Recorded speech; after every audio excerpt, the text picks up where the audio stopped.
We're gonna.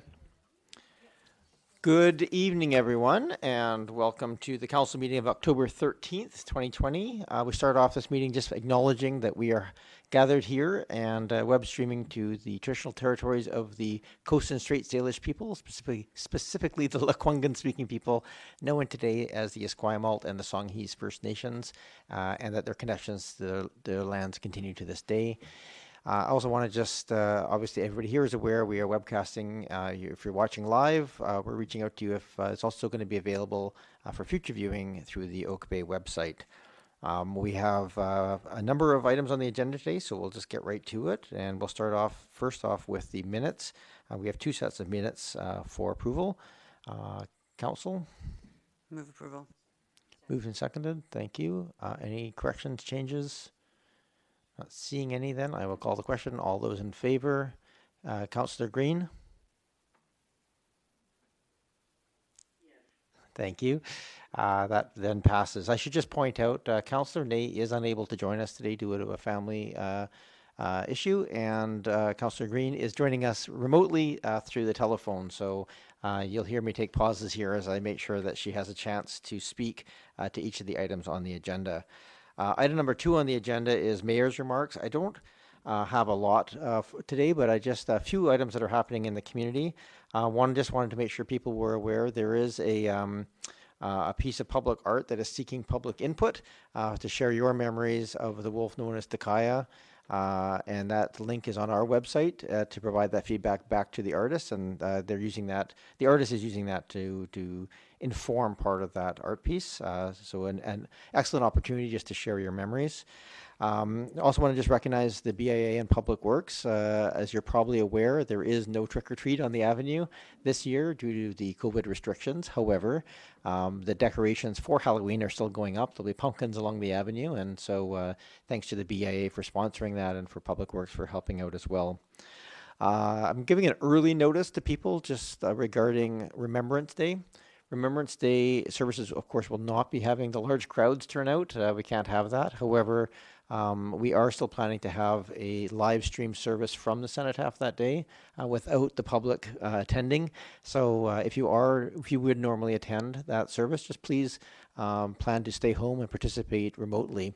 We'll be setting up a webcast or streaming service to allow that to happen. Also want to just let you know that there was a joint letter signed by the majority of the mayors in the region just asking for policy answers to how the various political parties would be addressing issues like transportation, addictions and homelessness, and childcare. And so those responses are coming back now. I just saw the first one come into the inbox a couple of minutes ago. So that happened and is out there. That made a bit of the news. And just want to acknowledge as well that we've had to take down a number of the trees on Oak Bay Avenue. So some people were not aware of why that was happening. And so for anybody who's watching and was curious, those trees unfortunately were misplanted in their 4x4 planting boxes at the time. They were mislabeled, ended up being a form of Norway maple, which is a very aggressive root system. And they've been addressed for a long time through trying to shave down the pavement where it's lifted up, but it's got to the point of causing structural damage to buildings and to our underground infrastructure to the point where they had to come out. But they will be replaced in short order with proper planting for some other fast-growing species that won't lift the sidewalks in the same ways. Those are my comments, so thank you very much. Next we have public participation period, and I'll let you know if you're at home that you can call in at 250-598-3311. That number again is 250-598-3311. And we allocate up to 20 minutes for people to attend in person if you pre-register or call in to attend our meetings. So if you would like to join us, you can call in. I believe we have the first, it sounds so strange, the first caller on the line. Miss Morden? Yes, one moment, please. Okay. Just let me know when they're ready. All right. We have the first person calling into public participation. If you could just state your name and your municipality of residence for the record, and then you have up to 3 minutes to address us on any issue of interest to Oak Bay. Oh, is the caller on the line? Oh, were you referring to me? I was. I It's hear Ms. Marion Cummings Cummings speaking. on the line there. If you could just state your name and your municipality of residence for the record, Ms. Cummings, then that would be helpful, and then you can have your full 3 minutes to address us. Well, thank you very much, Your Worship. It's Marion Cummings from 151 Sunny Lane on Gonzales Hill here in Oak Bay, and I'm grateful to be a guest on Lekwungen land. I wanted to address concerns about the Todd House, and I'm very grateful to have gotten to know Lisa Mercure and her family over the years. They're tenants and have been for 9 years at the Todd House. She and her husband or partner, Kevin, and their daughter, Sophie. And over the years, as a former board member of the Oak Bay Heritage Foundation and Commission, I was delighted to be able to visit the Todd House, but at the same time, I'm concerned that deferred maintenance that was pointed out to me on a tour of the house about 15 years ago is still deferred. And I've been impressed at the care that Lisa and her family have bestowed on that house. They've had to do a lot of the repair themselves when it wasn't taken care of. And as they are eager to continue as tenants, I'm hoping very much that even though they're likely to have to leave for the major repairs that are slated, that an agreement can be reached so that they can return as tenants there.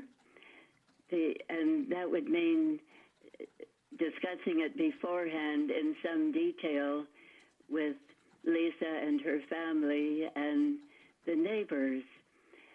And also, something that occurred to me just this afternoon is that possibly there could be a way of constructing a structure, something like a gazebo that would be in character with the Todd House, that could be accessed from the sidewalk through that picket fence area, so that visitors and tourists and people who pass by could access some of the history of the Todd House with actually entering that fragile house. Thank you, Ms. Cumming. That concludes our 3 minutes. I really appreciate your thoughts on this. Thank you very much, and have a great evening. Well, thank you. Goodbye. Goodbye. Is there another caller in queue? I don't believe there's another caller, but we do have Ms. McCure here in person. Oh, fantastic. Why don't we invite her in, and we can follow the same process. I believe that table is all being sanitized and ready to go, so.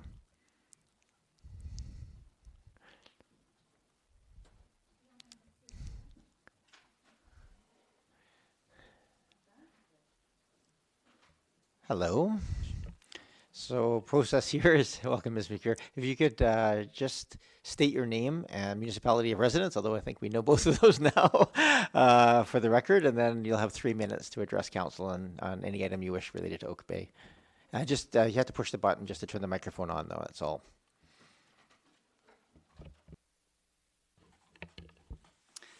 Danzeta wiakia, Lisa McKierna sikasan, ni mamapan mistigu dene ota Alberta chinia. Ni papan mistigu. So half of me is Quebecois, and the other half is direct descendants of the Dene and the Cree people. Indigenous Culture and Traditions Coordinator, Victoria Native Friendship Center, Nitatoskiwin. That's where I work. And I've been living in the Todd House for 9 years now. And we love it. And we're really grateful to represent Indigenous people in that home and being able to support the the continuance of the history of that home, with John Todd, being the first Hudson's Bay retiree, marrying an Indigenous woman, Sophia Lolo. And so we've been occupying the home since October 2020, it was 2011. And so we've got a really unique perspective on the home and all the different quirks that the home has, and being able to really understand like the needs of the home, the priorities, and the recommendations in the report didn't address that. So we did spend some time with the consultants, the ones that were coming in for the initial review, and then the ones that were doing the actual assessment of the home as they were going through. And my first concern is just around the use of the home. So as it says on the website and all the historical documents, the Todd House is a unique home located in a residential area. And so our neighbors weren't aware of the review, the assessment that's going on. And they would support the continuance of the continual occupation of the home, to have people caring for the home as it's being going through this constructions and renovations, that the home wouldn't support. So I think in that way. So Ms. McCure, just going to let you know, we have actually firm on our procedures by 3 minutes, and we're just about 2.5 minutes into that. So I just wanted to give you a heads up so you can just make sure you get to your key points here, and certainly ongoing conversations will happen with staff as well, but go ahead. Okay.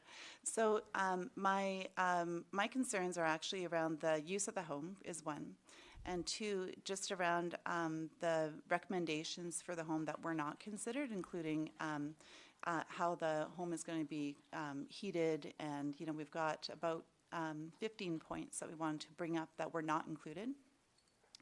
And I feel that the importance also of the inclusion of how we're going to continue the information that is historical interest, that there's adequate signage that's put outside the lawns.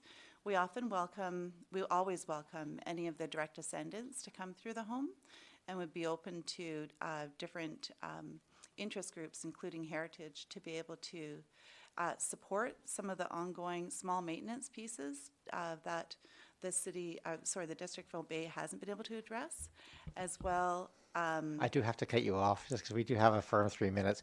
But I think just for the record, like all of those points, I think we all have a shared interest in that preservation and seeing the best for the outcome for that house. So this is an awkward format to be having these conversations.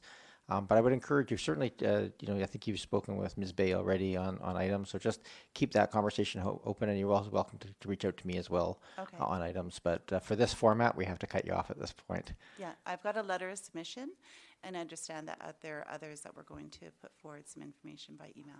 Great. Okay. Thank you very much. Nice to meet you. Yeah, nice to meet you too. Take care. Have a good evening.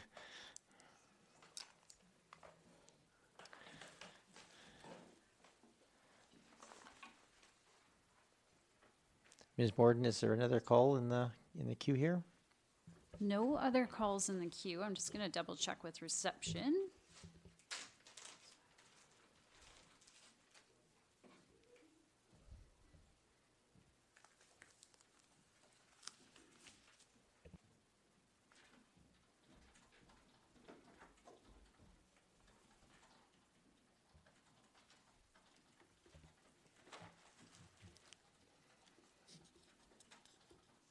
No, Your Worship, no other callers.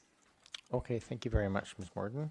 At this point then, we will move on to item number 4 on the agenda, which is the Provincial Urban Deer Cost Share Program grant application. I believe Ms. Bay is here to speak to this item, although she's just stepped out of the thing. And before we get to that, can I have Councillor Applin, you were going to recuse yourself from this? Thank you, Your Worship. Yeah, I'm going to recuse myself from this discussion. As with previous requests for funding, it passes through my employer, the division of my employer at the Ministry of Forest Lands, Natural Resource Operations and Rural Development. Thank you. Thank you very much, Councillor Applin. We will wait till you leave the room to kick off this session then.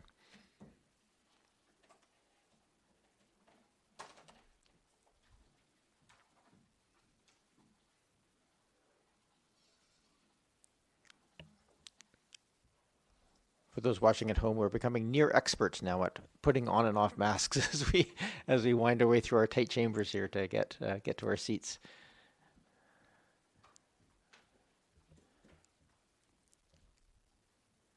All right, welcome, Ms. Bay. Thank you, Your Worship.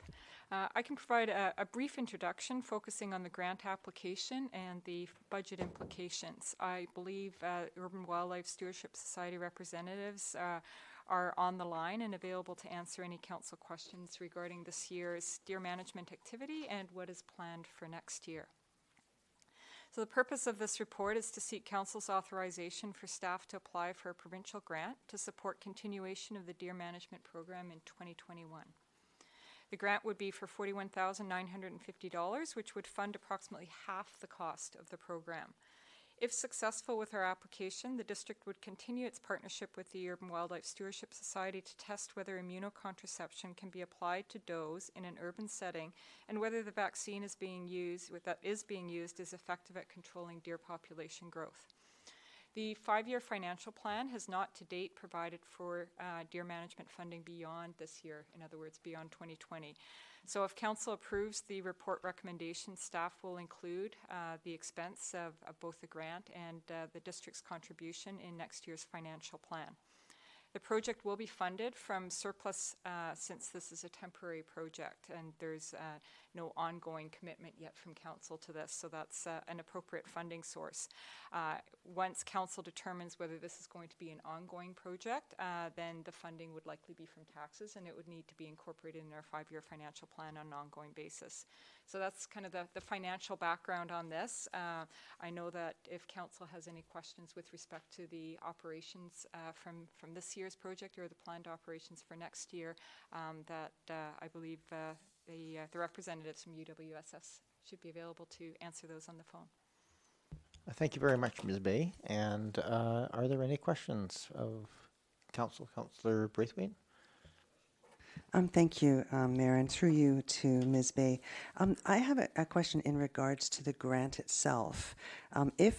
If we are not successful in receiving the grant, or perhaps receive a lesser amount of the grant, so say, for example, we received $20,000 instead of $40,000, what then happens? Where does the other $20,000 come from, or does the UWSS have to redo their budget so that they fall within $40,000 rather than $80,000? Ms. Bay? Thank you, Your Worship. If that were to happen, I would likely come back to Council to seek direction on how you wish to proceed from there. Either option could potentially be explored. Either the district would have to fund the amount that wasn't available from the grant program, or alternatively we could enter into discussions with UWSS as to whether the program could be repackaged. Whether that's possible or not, I can't commit to, because I know that a lot of these pieces are pretty integrally tied to each other, and that there is a key piece of this that relates to the research that needs to be concluded in order for us to establish with the province that this is successful if we're wanting to see this program continue in the long run. And I know that the part that the district is interested in the immediate term is not just the research, but also, of course, the application of the immune contraceptive. So it's hard to see where those project costs would be cut if we were to deliver all aspects of the program expectations at this point. Thank you, Ms. Bay. Councillor Braithwaite? And just another question. When I look at the 2020 budget that the UWSS gave to us, I wonder what happens if they have a surplus? Like, if we do we take that into account when we consider how much money to apply for a grant for? Because I would imagine that if they're running at a surplus, that we would, well, I would think that we would then perhaps have to ask for less money, or they would have an expectation of less money coming from the district. Ms. Bay? Through you, Your Worship, the way we've structured it is that and it's a little bit complicated because of the way the provincial grant funding works, that we have to have the amount that we apply for the grant spent essentially by the spring. So that's where the budgets get a little bit complicated, because we have to spend a lot up front in order to qualify to get the piece back from the province, because they don't let us spend it over the full duration of the year. And really the hard costs of applying the immune contraceptives that are encountered in the fall. And this is all to set up kind of the background of what I'm trying to say here, is that you'll see in the first part of the year a lot of the front-ended costs are what we claim from the province, and then the part the district pays for is the second half of the year, so that we could meet the province's grant deadlines. So the way we fund it is that we create an advance for the for UWSS, and the terms of our contract with them are that if they don't spend that money as documented through the budget, then they return that amount to us. So we wouldn't ever be to the point where there's a surplus and UWSS takes that surplus, then that would in essence be the district's money that gets returned to us. Thank you, Councillor Braithwaite. Okay, so maybe perhaps I'll question this maybe offline with Mr. Payne and yourself afterwards, because it seems to me that looking at this document, I feel, and correct me if I'm wrong, but it looks to me like they have a surplus of about $22,000 as according to this budget. So whether that would carry over as you were just explaining or not, it would be interesting to know. Ms. Bay? Through you, Your Worship, just to be clear that this is a year-to-date budget expense, and we have not fully incurred all the costs yet. The majority of the costs are actually being undertaken right now and would not have been flowed through. And this is just an unfortunate thing that Council last year had asked for a year-to-date budget statement when we came back to ask for next year's budget, but we haven't actually fully completed this year's costs yet. So there are a lot of costs that aren't reflected in that budget yet, and things would look quite different at the conclusion of this project, and as I mentioned earlier on, any costs that they don't incur would get returned to the district. Thank you. That's a good explanation. Thank you very much.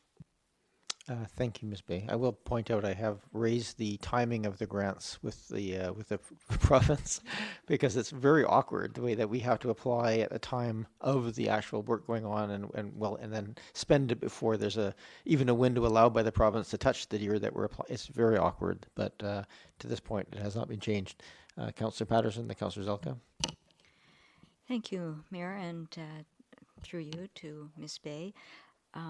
Thank you very much for the report. Included in your report, you've outlined what the funding that is being asked for, what that will be encompassed in the work that will be carried out in 2021. Included in that, under point 2, is analysis of post-treatment data and quantification of reduction in fawning rates and overall urban deer population. That, of course, is something that is of great interest to many of the residents in the community. Could you just elaborate on what the timing would be that we would be getting a report out on that? I presume the fawning is, of course, in the spring. I have 3 in my yard from this year, so we'll see next year. But so when is the reporting? Do you have a feel for that? Ms. Bay? Thank you, Your Worship. I know that there's a preliminary sense from UWSS that they are seeing signs of success in terms of the actual the program. They need more than one season to establish that, and so they'd need to go through next year's season as well and that's why this project is designed the way it is to see through to complete cycles of the application of the immune contraception, and so the booster doses that are being given this year will affect the deer's cycles over the course of the next mating season, and then we'll see that the fawns being born in the spring and next summer. So I'd anticipate by the end of next year we would have a good sense of where we're at. I don't know if I know Urban Wildlife is listening in on the call right now. They may wish to provide additional comment on that. That's at a super high level, my understanding. Thank you. I think I would like to invite a member of Urban Wildlife Stewardship Society, or UWSS, to make a comment, and perhaps as well, if there's any sense from their conversations with the province about what the timeline might be by the time that that final report is given to the decision that might be made related to operational. If this is able to demonstrate efficacy, if there is a sense of how long it takes the province to turn around and say they would fund these types of projects as an operational as opposed to an experimental process. I'm not sure who's on the phone is to answer questions, but I will just turn it over to staff to introduce whoever's whoever's online. It's Christy Kilpatrick. I'm here as a representative of the UWSS. I'm the president of the UWSS. I'm sorry, it's a little bit hard to catch that last piece. Was there a question in there about the timeline? Yeah, so thank you, Mr. Kilpatrick. It's just to clarify that the two questions were really when will the quantified numbers come back in terms of how effective the application has been next year, and then subsequent to that, what is is there a sense at all from your perspective of the province and their timelines, if this is demonstrated to be effective, of what they might consider for moving this from an experimental to either an operational or a partially operational approval process for future immunocontraceptives? Yeah. So Ms. Bay had it exactly right. I mean, we're dependent on continuing to collect the data and then analyzing it. Right now the camera images have revealed that our unmarked does and those from our control group, they had fawns, well, the fawns that were very rarely seen along the eye-seed individuals. So we certainly have anecdotal and some initial data that shows that it's a very successful program. To take it to the point of operational, though, it has to be seen through to completion. So the research needs to be completed, which will take another year of boostering and monitoring, and preferably 2 years to booster, because the does that receive primary vaccine this fall need to be boosted next fall and hopefully the fall after. So the data continues to be collected and analyzed, and the final report should be done by 2022, and the province will continue to be monitoring it, as all of us are, and it is up to them at what point they make it operational based on the data. But it's looking very positive, and at the same time, Esquimalt is now undertaking a similar project, so they'll have another municipality to also have to be collecting the data from as well. Thank you. Councillor Patterson, any other questions? Thank you, Mayor. Just as a follow-up for Ms. Kirkpatrick on the just her last statement about Esquimalt, also their interest in a program. If other municipalities actually decide that they too want to undertake these programs, will that dilute the contribution stream that is available for this program? Ms. Kirkpatrick? I don't. Oh, sorry. Is that to me? It is, yes. Go ahead. I don't think so. I mean, it's certainly in the best interest of Oak Bay, of Esquimalt, of the entire region, to be able to demonstrate success, and they'll certainly be looking for efficiencies between the two municipalities to going forward, to sort of take what has been learned in Oak Bay and apply it to Esquimalt, and Esquimalt vice versa. Their budget will have to be higher initially, but we'll be looking for, the province will be looking for efficiencies, as will the two municipalities. There's other districts as well that are interested in it. So I think, it's not so much about diluting it as looking for efficiencies between all of the municipalities. Councillor Patterson? Mayor, I'm not sure who this question goes to then, but is there a way that we can more concretely determine how the funding stream may be affected by other municipalities also applying for grants? Sure. I'll actually take a stab at answering that question. There is, each year the province may or may not set aside money to help. And so they've for a number of years now, consistently put $100,000 available to municipalities. That's total for the province. The grant application process is the one we're considering here right now. Any jurisdiction can apply for either an operational, i.e. culling, grant monies, or for experimental. Currently, the province is only considering immunocontraceptives because they're not considering translocation options. Those so all of those go into that single pool of $100,000. So for recent years, my recollection is they haven't gone above about $70,000 or $80,000 of the $100,000. So there's been deer programs active in the Gulf Islands, cull programs, and those are expected to continue. Oak Bay's program and a number of other smaller programs. So there is that limited pool of $100,000, and so that it is entirely possible that that could be exceeded if by at any given year.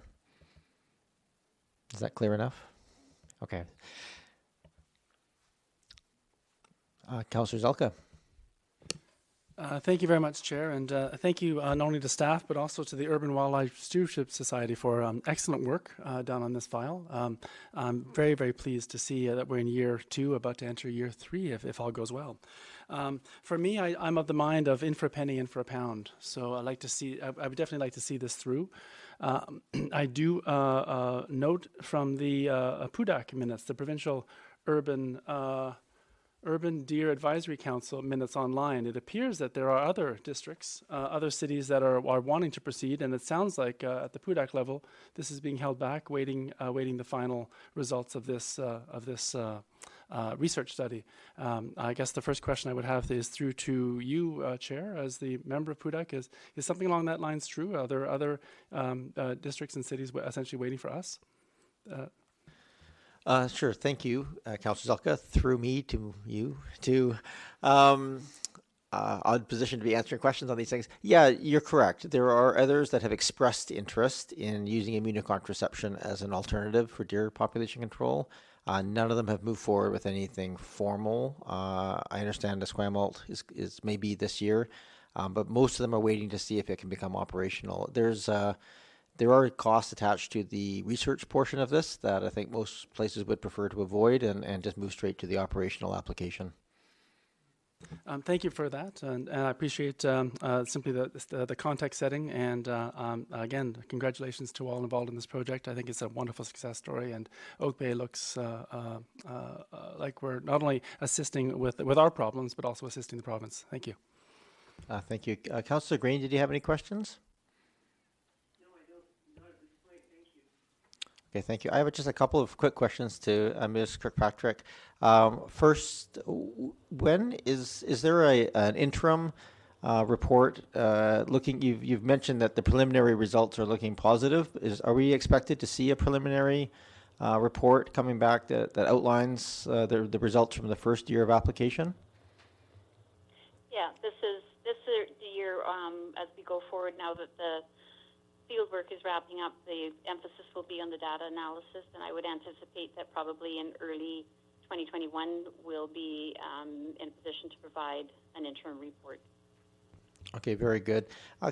I sort of mentioned this in my last comment, but do we have any sense, have you done any mapping of what an operational model of the immunocontraceptive would look like from a costing basis?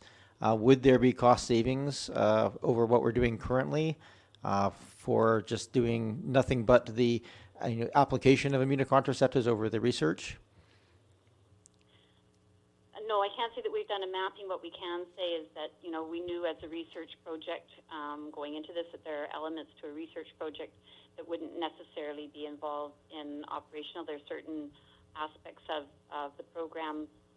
If another municipality was starting it, you'd always want to know your baseline and so on, but that will have been established in Oak Bay, so it would be,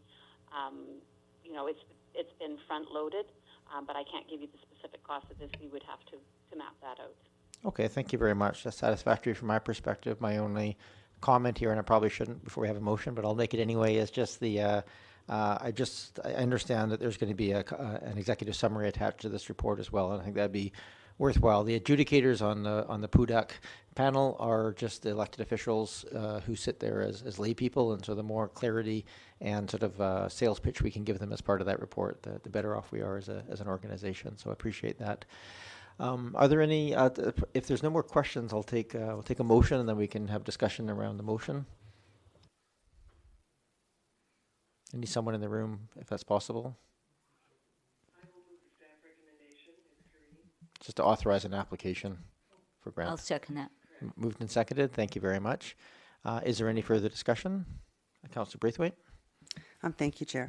It's not going to come as any surprise that I honestly still feel that this is a provincial and not a municipal responsibility. I appreciate the work that's been done thus far, and I appreciate staff being involved and giving the insight that they have to the different reports, etc., that we've received. I think that the funding should strictly come from the province, and it shouldn't have any municipal in there. I think when it does have municipal as well, it's almost like double dipping, because it's the same taxpayer base that we're going to from the municipality as it is from the province, and so that is a concern to me. But I will be voting against this again, just because I believe that it is a provincial, not a municipal responsibility.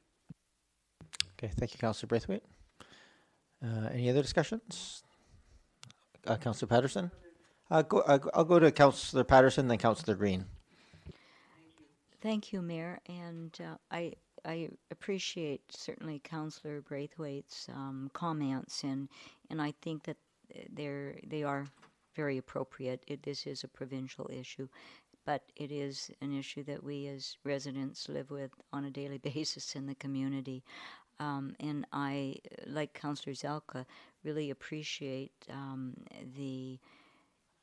all of the scientific work that has gone on in this process by the Urban Wildlife Stewardship group, and that we've had benefit of that, and there's a lot of that expertise has not been fully costed out. So I certainly, in supporting this, I recognize that contribution by the group for this community, and I think there is a definite value in that, and I also believe that we have started down this path. We will see over time what the results are that it produces, but hopefully it can be data that is used not only for our future decisions about the deer in Oak Bay, but perhaps as a leadership for other communities. So I am in favor of this.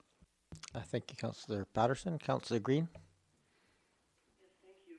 I just want to echo Councillor Patterson's and Councillor Zelka's comments in that I think, and I appreciate what Councillor Braithwaite is saying, but I do believe that the ministry is demonstrating its commitment financially by setting up this kind of grant program. So there is a partial responsibility here that is demonstrated by the province. This is groundbreaking research, and Oak Bay is now recognized as a leader in this field. And I am also aware that UWSS and its biologists, in particular its lead biologist, have given us an incredible opportunity to do something differently with this program, and it will inform other programs for other communities. And I think that Oak Bay, I think it's a good news story for us in terms of leadership in the science. But if we had to pay for this program and for the expertise that has been provided, I'm sure it would be much, much greater.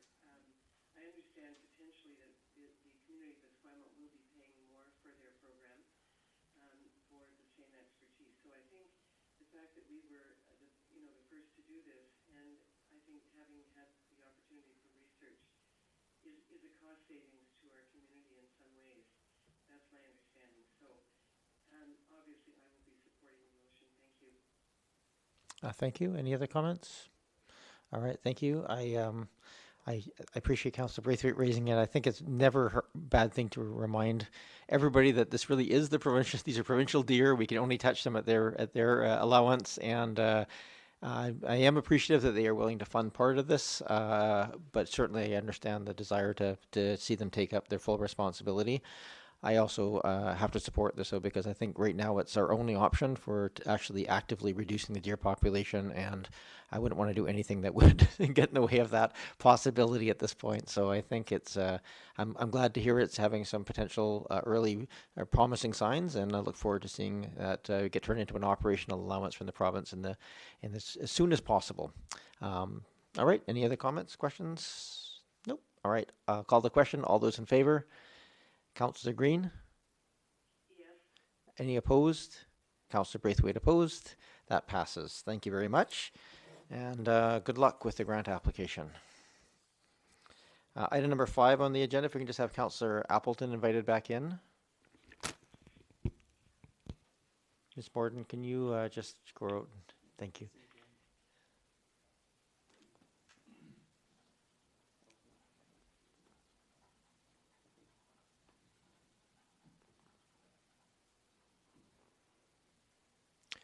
For those at home, we're just waiting for Councillor Appleton to return to the meeting following the recusal. Welcome back, Councillor Appleton. We're on item number 5 on the agenda, which is the Todd House Condition Assessment and Grant. Yeah, I'm not sure what it's called now. I don't have an updated agenda in front of me. But Ms. Bay, I believe this is back to you again. And for those watching at home, Ms. Bay is our Director of Strategic Initiatives and responsible for a number of these files.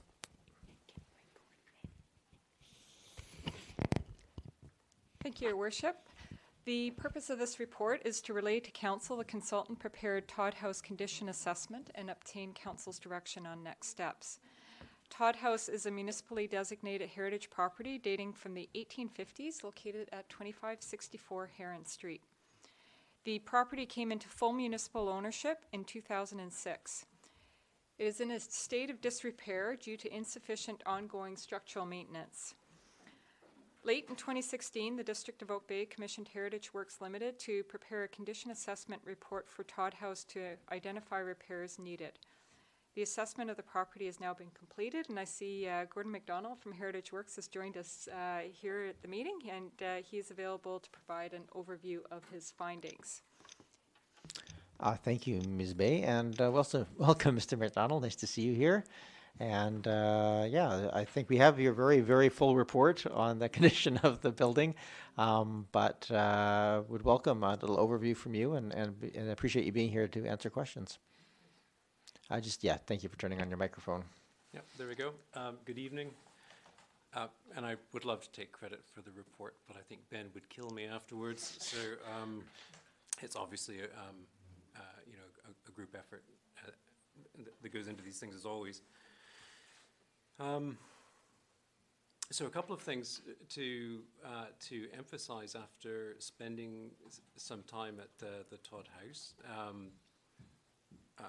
First of all, really the building is quite special, and although you probably all have some inkling of that, I would be remiss if I didn't really explain why the building is particularly special, not just in the context of Oak Bay, but provincially.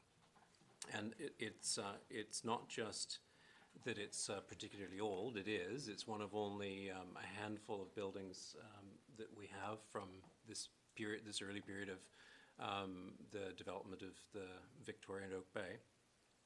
You should really to put the house in context, it's best to think of it alongside the likes of Helmkin House or Craigflower Manor. So there's maybe 3 or 4 of these sorts of buildings left on the island. The overall condition of the building is, we've laid it out in our report, but to sort of summarize, it's a mixed bag. The good news is that there's a tremendous amount of very high value building fabric and historic fabric in the house, and it's largely covered over with modern finishes. And the modern finishes have served to protect those older layers that are hidden underneath, and we can see that they're there by explored the building and poked around in the attic and underneath it and through the walls and ceilings, etc. But they would need to be revealed to fully understand the building later. So the good news is that so much of the guts of this original building still survives, which is really quite special. The bad news is that the building is really suffering from a lack of maintenance. And it looks like that's been a chronic problem for a number of years now, and it's at the point where there's some urgency to considering how best to respond to the building and its needs as an historic place. And that's not a function of any particular thing, except that there's the maintenance isn't being done. The other thing I guess that would want to highlight in the report is that there's a tremendous, this building has received a tremendous amount of attention from some very good people over the years. And I think they would all be with me in saying the main obstacle here is just not getting sufficient traction and remaining in activity rather than taking a firm position around the building and getting to grips with it. So there's a really important planning piece that has yet to be done, and it needs to be done hand in hand with some further exploration of the building. But the planning piece, I would encourage you to think about a conservation management plan for Todd House in a similar way that we use a community plan, a place to capture the current status, make some decisions about policies that will guide the way the building, what should and shouldn't happen with it going forward, but as a reference to stop the cycle of second guessing and having to be here again where I think Oak Bay's been before, really.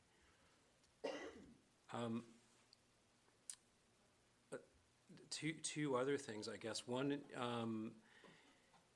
would like to volunteer to present what we found and run through the details of it to your Heritage Commission. If that's something that's attractive to you, we're really happy to do that. And then just lastly, we saw Lisa earlier, and I just want on behalf of both my partner Ben and I to thank Lisa and her family. They were super accommodating. And it's really clear that they love the place to bits, and it's their home. They care about it very much. Leave it to you to question. I was sitting here writing notes down. I didn't notice you'd finished. So there we go. Till the pause came in. Are there questions of anybody here of Mr. McDonald? Councillor Green, did you have any questions? No, I don't. Thank you very much, Mr. McDonald. You're most welcome. All right. We have some recommendations here in terms of the pieces in front of us. It's probably appropriate to make a motion, that or something else at this point. I'll move the recommendations outlined on the agenda. That's to refer the condition assessment report to the yes. Commission and they include those costs in the budget considerations for 2021. Okay. Yes. Moved and seconded. Thank you very much. Is there any other discussion? Councillor Zelka, then Councillor Patterson. Thank you very much, Chair. And through you, at some point there might be some consideration of heritage designation, whether it's a provincial process or a municipal process. Is there a what is it called? Oh my God, I just lost the term. The statement of significance for the building. Does it exist already? Is the question. Mr. McDonald? Yep, there is a statement of significance for the building, and it's available on the Canada's National Historic Sites website. But it contains a number of errors, and it needs to be refreshed. And that refreshing that statement of significance would be part of the next steps of planning. Councillor Patterson? Thank you, Mayor. And I just want to clarify the motion here because there's a recommendation, of course, to receive And then a further recommendation about referring the Todd House Condition Assessment Report to the Community Heritage Commission for information and input on potential application for provincial heritage designation.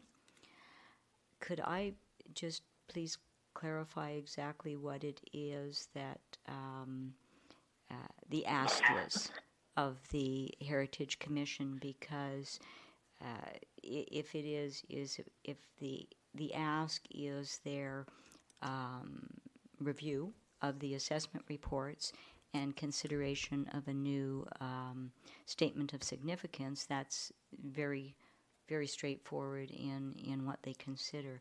If it goes further than that, particularly when you come to the provincial heritage designation part, if the ask is expanded to gain for council seeking guidance on continued funding, revitalization, or promotion that goes hand in hand with heritage designations, then that is a very different specifics that we're asking them to look at. So I would really seek clarification. So, because as liaison to the Heritage Commission, I'm going to be the one explaining that to them. Also, I think some of those type of discussion items would also be items for the Heritage Foundation to consider, even more so than the Heritage Commission. So perhaps we could just clarify that. Sure, happy to pass that to Ms. Bay in terms of what that referral actually would entail. Thank you. So through the mayor, the referral at this point to the Heritage Commission is that the report is to them for information. It is a technical report. It's not a policy report, so they're receiving it for information. And the proposal is that Gordon MacDonald and his partner would be invited to speak to the Heritage Commission to provide an overview of the content and their findings of the report. And then that information could help serve the discussion around the merits of a provincial heritage designation. The property is already municipally designated, so the property already is protected. The question is, should we also be considering the provincial heritage designation? And that is getting into a type of policy matter where that we might want to get the Heritage Commission's input on it, and because it is a commission that serves council or reports to council, then it would be appropriate for council to ask the commission for that advice, and then we would come back with whatever feedback we receive from the Heritage Commission and ultimately report to council and say, do you want to proceed with this? Here's the Heritage Commission's input on the merits of applying for provincial heritage designation. There's also the potential for Heritage Commission involvement down the road as we talk about the conservation plan once that is complete. Once we talk about potential future uses of the property, that those are all things that the Heritage Commission maybe want to be involved in as well. But before that gets referred to them, there's further discussions that have to happen with council. So at this point, it's a very specific ask around the heritage designation, because that was one of the recommendations in the consultant report, and it's one where we probably already have sufficient information to start that discussion. And it was one of the early recommendations from the consultant. Some of that other work and input from the Heritage Commission, it's too early for that because we don't have the information yet to engage on those fronts. Thank you, Ms. Bay. Councillor Patterson?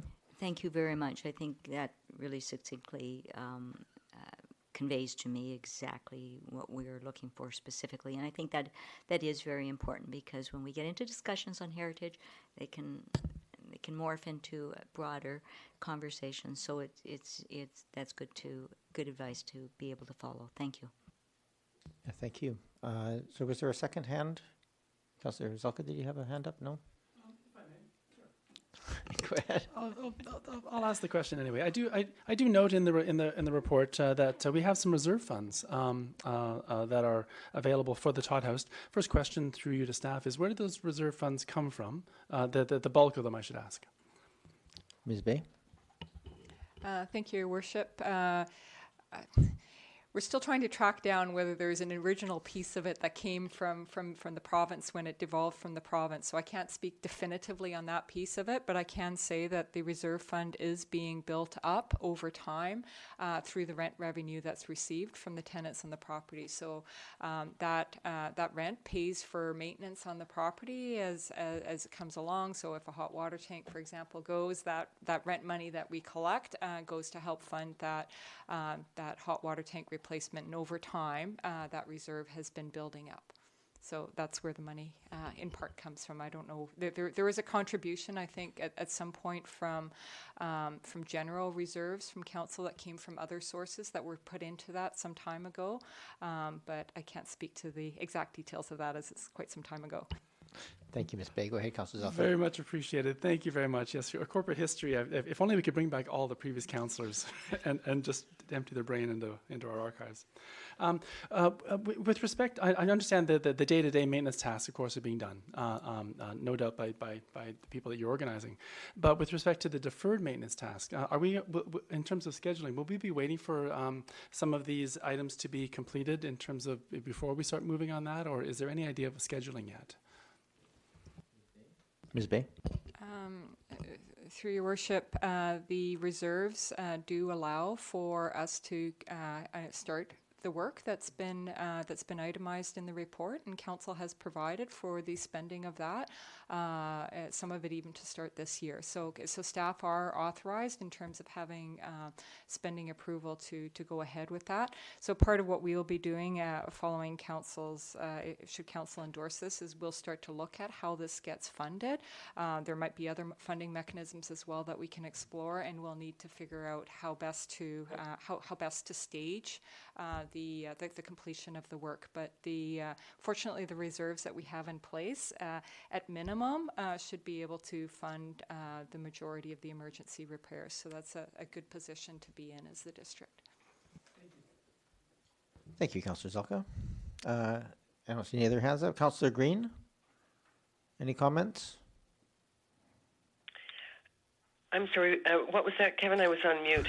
No worries. I was just making sure I gave you an opportunity to make a comment if you wished. Otherwise, the motion is laid out here is the one on the table. Yes, thank you. No, I just wanted to thank Ms. Bay for a very complete report, but also I really like the aspect of the recommendation that we refer this to our heritage body. Okay, thank you. I don't have much to add other than I think I really appreciate, Mr. McDonald, you making the comments about what a significant building this is. It's a very, very important building for all kinds of reasons, and fascinating to see how the underlying layers are so intact in this building and making it very, very unique. So just very appreciative of the work done and of all the prior councillors who started the process of putting the money in, but also I just want to express my appreciation to this council for approving this work to get the Mr. McDonald and Heritage Works to do this preliminary work, to take this seriously, and to hopefully put into action a long-term system that supports this heritage building. So this is a great first step, and look forward to seeing what comes down the pipe. Thank you very much. Are there any other comments, questions at this point? Not seeing any. I will call the questions. That's all the pieces there: the receipt, the referral, and the referral to future budget deliberations. Okay, all those in favor? Councillor Green? Yes. Okay, thank you. Yes. That passes. Thank you, and thank you, Mr. McDonald, for your time and energies on this. And yes, and to your counterparts, whoever else was involved. Thank you. Good night. Item number 6 on the agenda. Thank you, Ms. Bay. We have winter markets for Municipal Hall site, and I believe we have Ms. Leary coming in. We're just going to clean the station first prior to that changeover, so hold tight.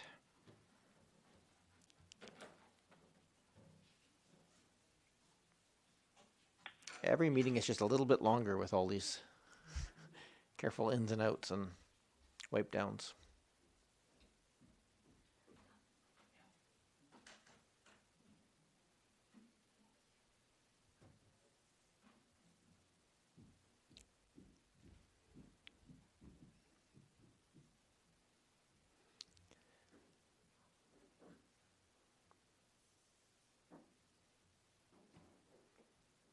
And who should I refer this to from a staff perspective? Is it you, Ms. Varela? I can introduce, Your Worship. Okay, I'll let that happen. Thank you. So building on the successes of the COVID-wise farmers markets that the BIA held this past summer, the BIA is now proposing a series of winter markets behind Municipal Hall. Current zoning allows for food markets but not crafts, as the BIA is proposing. And as such, staff are recommending that Council consider the temporary permission of craft sales as part of this winter market series as an accommodation to pandemic. Ms. Leary is here from the BIA. It won't bleach, Heather. Sorry about that. And I'd like to congratulate Ms. Leary for all her efforts about running a COVID-safe farmers market this past summer. The efforts were huge, and I know how much effort she put in behind the scenes, so thank you. So, Ms. Leary, we have the report in front of us. I think it's fairly straightforward, but you're here. And so if there's anything you wish to add, I'll let you do that. Otherwise, we'll just get to questions. And can you please put your microphone on? Just push the button and the base. Oh, Okay. You're I done. haven't seen the report, so I'll just mention that we did get a lot of really positive feedback about having something happening because, of course, we haven't had our regular markets. We won't be having trick or treat and we won't be having light up. It's impossible to hold those events in a safe manner at this time. And so there was a really good reception we felt from the public around having this kind of thing and access to local food without it being a large event. They're really quite small events now. And it really seemed to drive a trickle of traffic into the business community. So without overwhelming the sidewalks and without, causing a large gathering, there seemed to be a nice, steady vibrancy in the village that was within acceptable bounds. So it seemed to be a win-win for everybody from what we could tell. So. Thank you. Are there any questions of Ms. Leary? No, I'm prepared to move the resolution that Council approve the request from the Oak Bay BIA to operate a winter market series, including food and craft sales on the Municipal Hall property during the months of November and December 2020. Moved I'll and seconded. second that. Oh, we've got lots of seconders. So any other discussion, comments? Not seeing any. I would just like to make a comment, if I may, Kevin. Go ahead, Councillor Green. I would like to thank staff and Councillors Braithwaite and Appleton as well for helping work behind the scenes to get these markets up and running. And of course, it goes without saying that Ms. Leary's effort was really tremendous, and they were very successful. I've had a lot of positive feedback about them as well, and I'm very happy to support this motion. Thank you. Okay, thank you. We can second those comments for all the way around this table. Not seeing any other discussion, I'll call the question. All those in favor? Opposed? None opposed? Yes. Thank you. Thank you, Councillor Green. Thank you, Ms. Leary, for coming in tonight. Thank you very much. It was nice to see everyone at the market through the summer. And I also did a tour through the backfield. I thought if it was suitable to walk through it this time, it would make it through the winter, and it's very well prepared and drained back there. So. Excellent. Thank you for that. It did enter my mind as well as this rain fell down. Thank you so much. Thank you. We have item number 7, anonymous donation of public art, and I think this is probably Ms. Varela again. Is it? Your Worship, Chris Hidley will be attending as soon as I get his chair soaking wet as well. Oh, okay. We test the commitment of our visitors by making their chair all wet and covered in Clorox disinfectant. I'm just going to point out there's a little slip there on the recommendation. The artwork created by, it says Kevin Laforme, but it's in fact Kent Laforme. We just changed that on the. I didn't see it till just before this meeting started, having read it myself several times. So, good example of we see what we expect to see and not what was actually there.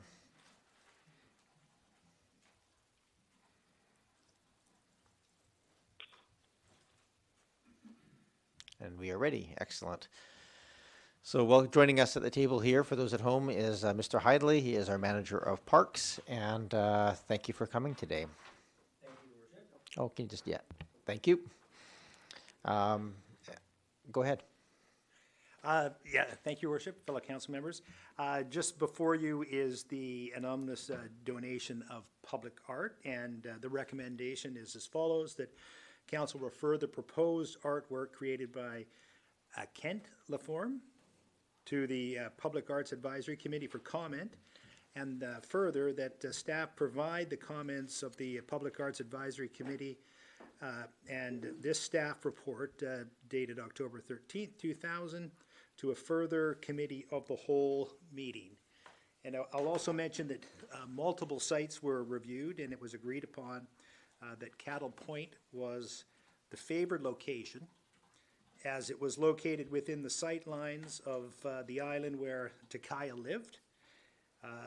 Mayor Murdoch, Councillor Ney, Margaret Lidkey, who is one of the co-founders of Friends of Uplands Park, and Wiley Thomas, and I, along with the artist, viewed the site, and the proposed location was agreed upon, and where it will be located at Cattle Point, there will be no danger to the rare and endangered plants in the Maritime Meadow. It'll be proposed to be located in an area that is under further restoration, has been really cordoned off just to control carpet burrweed. So that can easily be modified and fixed up so it can accent the piece of art quite nicely. Thank you, Mr. Hidley. Just for clarification of purposes, this is, the recommendation here is to refer it, but the discussion around this was really intended to come with that input from the public art to the committee of the whole, where we'll also be able to accept public input at that meeting if that goes forward. Correct. Okay, thank you. Okay, thank you. Other questions of Mr. Hidley?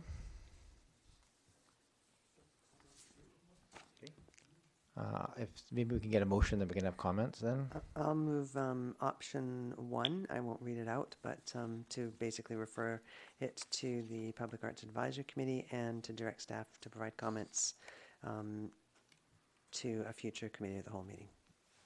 Okay, thank you. Moved and seconded, thank you. We'll take any comments that people wish to make at this time. Go ahead, Councillor Braithwaite.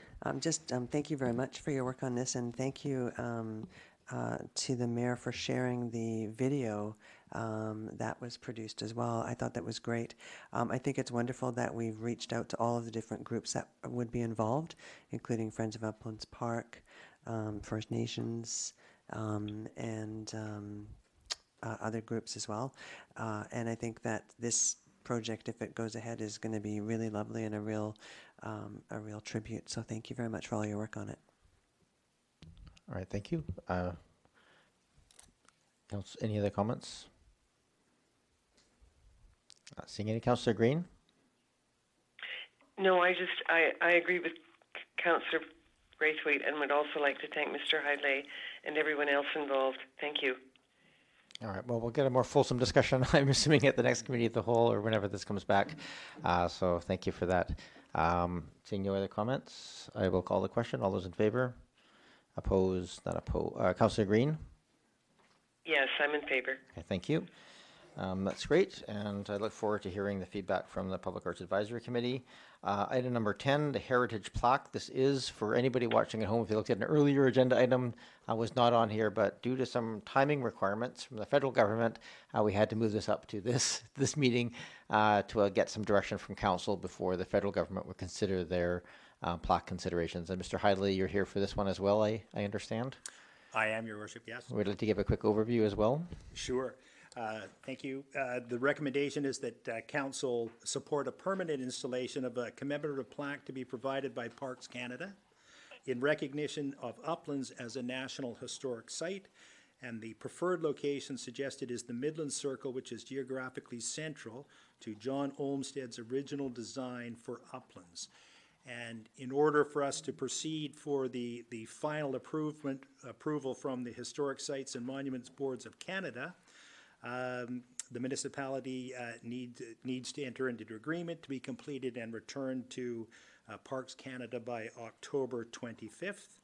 And I'll also mention that the Parks Canada BC Field Unit supports the Midland Circle location and will present a location report to the HSMBC Inscriptions Committee for formal approval, which sits again in November of this year.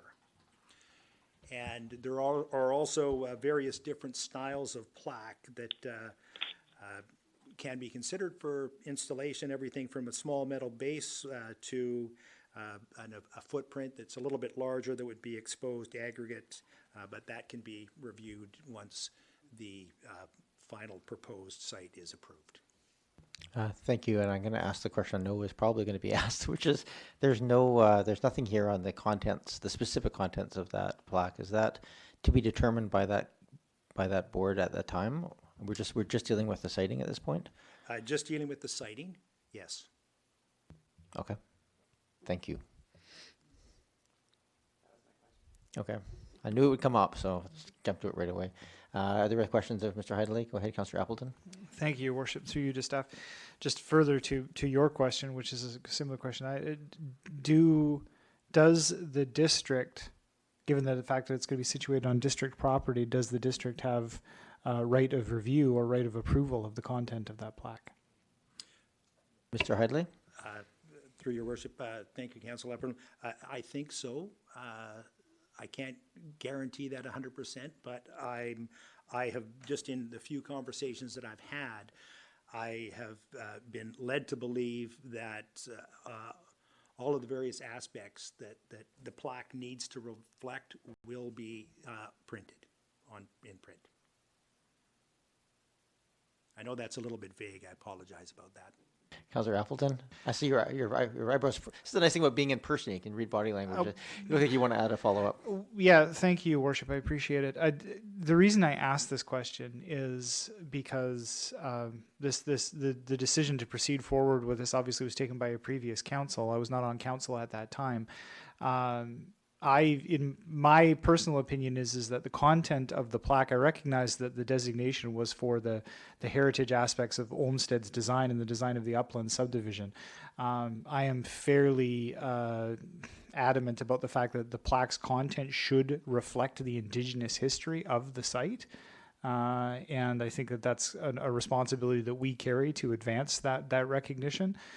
So I would feel uncomfortable with the placement of the plaque if it didn't contain that explicit acknowledgement of Indigenous history. And that may not be a question that Mr. Heideley can answer, so I'm not meaning to put Mr. Heideley on the spot, but this is why my question about having review of if we agree to the location of the plaque, I would be remiss if I didn't talk about the content of the plaque. Thank you, Councillor Appleton. Are you able to answer that question or not, Mr. Heideley? And if you can't, that's fine. I'm going to actually give this to Councillor Patterson. I think she actually may have an answer for this question. And she was involved in this earlier on. Thank you, Mayor. It's somewhat defaulted to me, but the committee that was working on this, and so I've been taken back to the beginning of it, and it does go back, of course, to the designation of Uplands as a federally recognized historic site. And based on the documents from the committee meetings, the original text for the plaque was based on report material provided to the proponents by Dr. Larry McCann prior to his death. So he submitted those. And it was then reviewed by the proponents and their panel of experts for accuracy. Also, I have confirmed that the proponents met and consulted with the Songhees and Esquimalt councils to determine the language that would be that was agreeable to all parties. So all of those dots have been connected. We just don't have the exact wording, but certainly all parties were diligent in pursuing input from all interested parties. So it will be in French and English, and it will have references to the First Nations historical aspects of their relationship to land, as well as why it has been designated as a heritage site. So while we don't control explicitly the wording, I think that all of the proponents have been very diligent in ensuring that all of those matters have been responsibly dealt with. Thank you, Councillor Patterson. Councillor Appleton, any follow-ups to that? Thank you, Your Worship. I don't mean to belabor it, but I guess I would just say from a process point of view, and this is not within Mr. Hidley's control, I recognize that, but certainly it would be useful. The process seems a tad backwards to me in that we're of approving location for something when we don't know what the content is. I kind of would prefer to have the finalized content before we decide on location. I'm not sure why that the content has to come after the location, but maybe I just don't understand the process well enough. But again, that's not Mr. Hidley's doing. I'm just kind of wondering about process. So. Thank you. It seems odd to me too, I will say that, but federal government, and they meet rarely, I guess, so this is the process we follow. I don't know. Any other comments? Councillor Zelka? Thank you very much, Chair. While I might be quizzical as well with the machinations of government, I do sometimes know that to meet certain grant deadlines, you sometimes have to do things backwards. It just seems to be the way it is, especially with the federal government. I do note that when the minister, Federal Minister McKenna, was here in Oak Bay in 2019, I'm going to quote her right out of Oak Bay News. She was quoted as saying, "This is to recognize the incredible history here, the original landscape, and of course the First Nations history, telling the story of the Songhees First Nations," as she was declaring Uplands a heritage designation. So I trust that the wording will be reasonably satisfactory and will include, of course, the First Nations heritage, which the McCann book made pains to point out is quite significant. And I'll have no problems supporting the motion. Thank you. Thank you, Councillor Zelka. Any other questions? Councillor Green? No, I think everyone's covered it well. Thank you. Okay, thank you very much. Go ahead, Councillor Patterson. I'm happy to make the motion then. If all questions have been answered, I'll make the motion that Council approve Midland Circle as a site for the installation of the Uplands National Historic Site plaque. Second. I'll second that. Okay, it's been moved and seconded. Any other discussion on this? I'm not seeing any. I certainly would point out, I would agree with the Midland Circle. I think the original suggestion from the board in Ottawa was to put it at the Costain Common area, which was near not a place very accessible to people. I think the Midland Circle is an appropriate place. It's so I would support that portion of it, and I'm reasonably trusting of the government that they will do a decent job on the language of it, especially given all of the background information and the care and attention that was taken by the committee to at least inform them of the necessity of that. So. Yeah, there we go. Those are my comments for this. Are there any other discussion? All right, I will call the question. All those in favor? And Yes. Councillor Green? Okay, thank you. That passes. Thank you. We have up number 9, Oak Bay Rec Center transformer replacement. I believe, Mr. Hidley, you get to leave us. And we have Mr. Payne and Mr. Herman on the line. Is that correct, to answer any questions? Yes, Your Worship. Okay, thank you very much. So is one of those two going to provide the introduction? We'll hand that over to Director Herman. Okay. So we have on the line with us Director Herman, our Director of Parks, Recreation and Culture. He's joining us by conference call. Mr. Herman, are you there?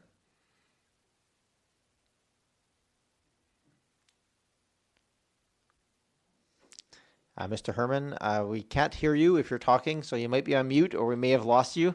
We'll just, for anybody watching, we'll just going to try and text him and get him back on the call. Is Mr. Payne, are you on the... Participant exiting. Ray Herman? No, it's the wrong direction, Mr. Herman. You got to come back in. Good evening, Your Worship. It's Christopher Payne. I'm available. Okay, sounds good. I'll just let Mr. Herman come back in. I think he probably wasn't able to demute it and probably is trying to call back in to join us. So I'll give him a chance to join us, and then we'll, if not, I'll let you do the introduction. We'll just shift responsibility.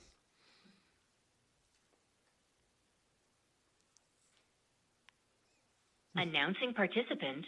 Ray Herman. Hello, Mr. Herman, and welcome back. Hello, thank you. Can you hear me now?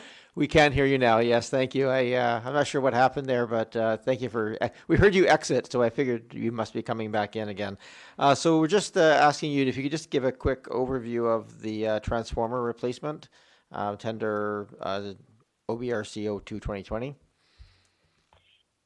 Sure, thank you, Your Worship.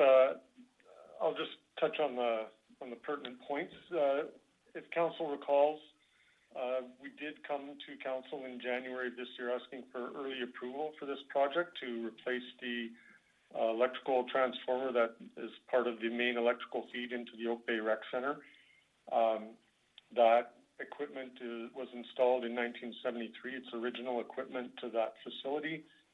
Now 47 years old with life expectancy, I'm told, of 35 to 40 years. So staff have kind of been trying to hold it together with gum and binder twine, given that parts are difficult to come by. And so wanted to move forward with replacement. Part of this project would see ownership of that equipment move over to BC Hydro, which everybody on the municipal side of things is in agreement with, including the municipal electrician. So we did engage a electrical consultant to help with the design work, the coordination with BC Hydro, and then certainly evaluation of tender bids and things of that nature. So the budget that we've come forward with and that Council approved earlier in the year was for $185,000, which was provided to us by our consultant. We recently went to tender for the construction part of this project, which is only one aspect to it. I'll touch on the others later. And you'll see in the analysis section of the report, we did receive 3 bids and the amounts are there. But obviously, with that only being a portion of this project, it obviously we became aware that this project was going to be over budget. Other portions that are included in this project, certainly the engineering consultants' fees. The biggest one would be BC Hydro's, in addition to the construction work, would be BC Hydro's efforts, both on the design side and on the construction side. There was an underground survey to be done for all the utilities in the area, services, which actually was not part of the original budget, and things of that nature. So I think what took place, unfortunately, as part of the pandemic, I'm assuming, certainly I haven't had this direct conversation with folks at BC Hydro, but through the sort of final or the latter part of the design work, there was some difficulty in timely communication. I think from Hydro, it's fair to say, and some assumptions were made by our engineering consultant as to what the design would look like. As we got further into it and we did get some feedback from BC Hydro, it was clear that a couple of those assumptions were inaccurate. One of the assumptions was to build, that we'd be able to build the new transformer beside the old one and then just switch over at the right time. That didn't meet with BC Hydro's requirements, and so the old transformer needs to be removed and the new one built on the same location. That led to additional coordination, additional work from BC Hydro themselves, and certainly more work for the proponents who were responding to our bid, our tender. So when you factor all of these things in, we're asking, we're requesting that council consider an additional $100,000 for this project. That, I will say, does include what we believe is a fairly healthy contingency. The estimate from the consultant updated now is for $260,000, but we've added some money to that just to ensure that should there be anything else unforeseen come up, and because as much as Hydro has given us their up-to-date budget estimate for their forces, it's not finalized yet. It's still in the approval stages at BC Hydro. So just to cover ourselves and not be in a shortfall situation yet again, we've added that contingency to the proposed budget. And you will see in the financial impact section of the report, have had discussion with the Director of Financial Services, who I think would be better able to answer any questions as to the funding. But essentially, as part of the recommendation, it would be contingent on forecasts for capital work in 2020 to not exceed what is noted in the financial plan bylaw. So the recommendation is to award the construction work to Who Electric, who were the low tender, and the amount there, $176,895, contingent on the forecasts as noted, and that council authorizes an additional $100,000 for the budget for this project to be funded by the Capital Works Reserve. Thank you very much, Mr. Herman. I'll just reach out to council at this point and see if there's any questions either of you or of Mr. Payne, our Director of Finance. Councillor Patterson. Thank you, Mayor, and through you to staff. I appreciate the report, Mr. Herman, and also your clarification about the additional complexities that have added a significant cost to the project, but I do understand also your sense of urgency to get this done. As you did say in your statement, you brought it forward for early approval of the project, and it has been a most unusual year, so not everything has gone according to plan. Do you have any best estimate of how quickly this work can be expedited if council gives approval to this? Thank you, Councillor Patterson. Mr. Herman? Thank you, Your Worship. Our plan is to have the work, if council approves, the work would be done basically over the Christmas season, trying to limit, given the pandemic situation, we're expecting that the Christmas season will be significantly less busy in the facility than in a normal year. So that's the plan, is to have it done during that period of time. There's lead time for the successful proponent to order the equipment that's required, and also, just logistically to get things going, get a backup generator in place, things of that nature. But we're comfortable that if we are moving forward as of this week, that timeline is achievable. Go ahead, Councillor Patterson. Thank you very much for that information. This is a little bit of an unusual capital project in that we spend the money, we buy the equipment, and then we transfer it to BC Hydro, the new owners of the equipment that we have provided. Although certainly it is perhaps more typical that BC Hydro does own this type of equipment. And so just a question on, it will be the BC Hydro equipment, it is sitting on our land. Does that entail any additional legal agreements, easement agreements or anything, or is what is existing now sufficient, or does more work have to be done on that? Mr. Herman? Thank you, Your Worship. Yes, BC Hydro would require a statutory right-of-way. We've started that work, at least the discussions with legal counsel in terms of ensuring that that's done properly.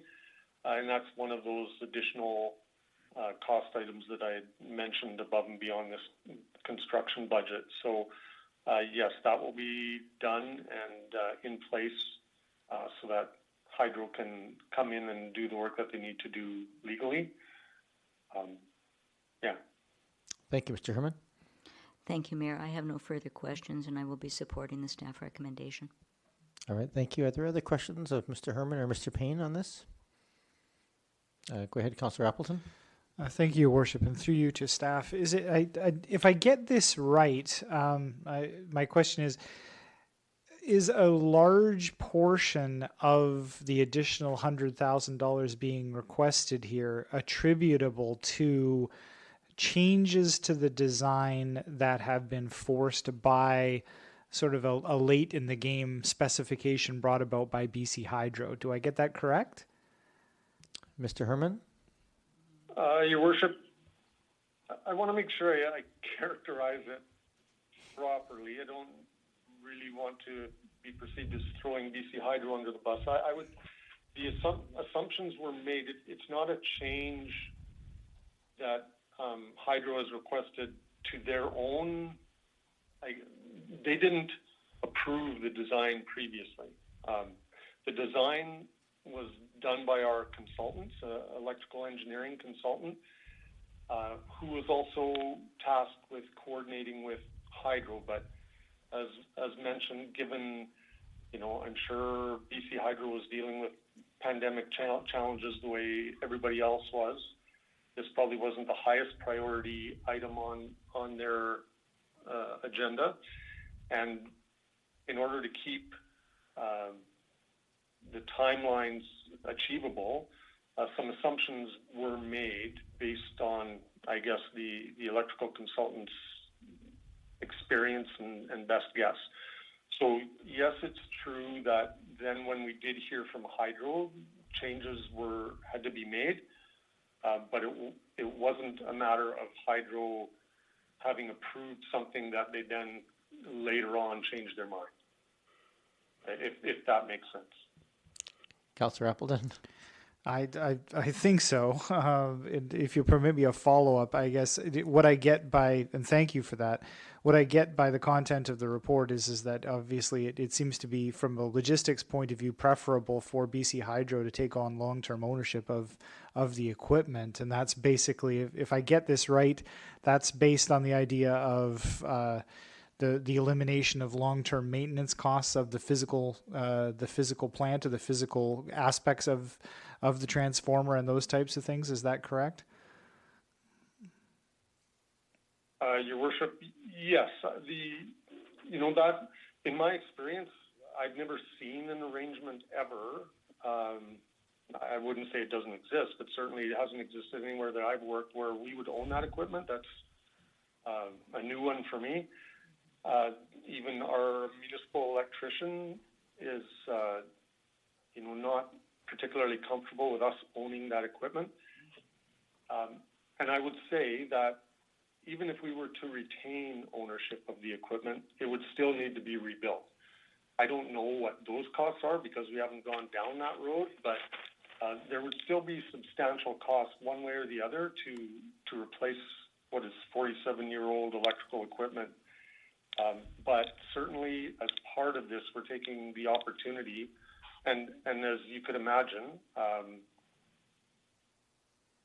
that's at our request, not at BC Hydro's request. So I think, we're trying to play ball with them.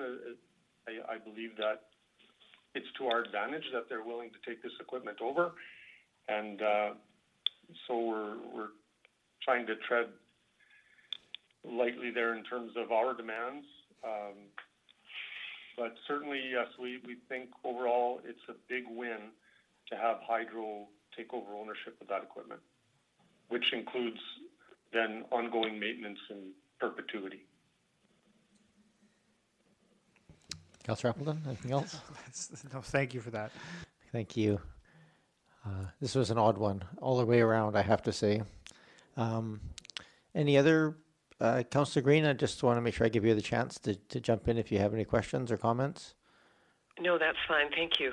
Okay, we don't have a motion on the I'll table at this move point. option 1 that we approve the recommendations to approve the award of the contract to Cool Electric contingent on spending being within the financial plan bylaw limits.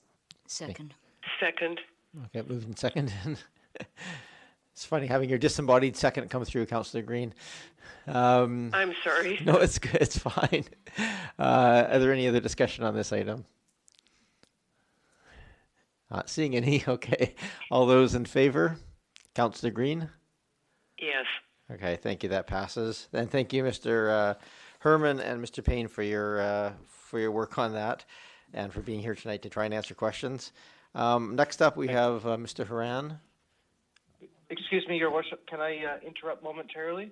You may. Correct me if I'm wrong, but was the second recommendation of staff passed there, or was it just the first recommendation? Sorry, I'm just going to go back to my... There's a... Oh, I see what you're saying. And further, that council authorizes an additional $100,000 budget.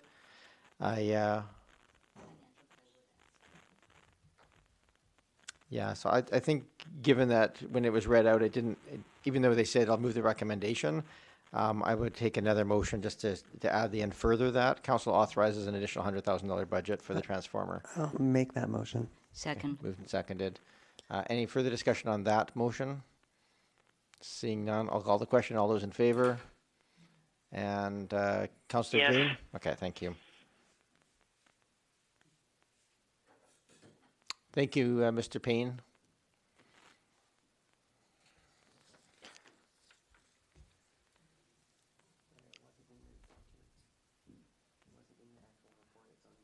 Oh, okay.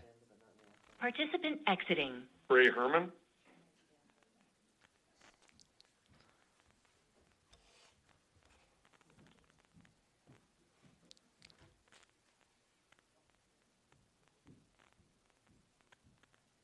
We have Mr. Haran here as well, and Mr. Haran, why don't, since I'm not sure if everybody's had a chance to meet our new manager of engineering, perhaps you can make an introduction and you can talk a little bit about this and introduce, one of you can introduce the specifics of this report.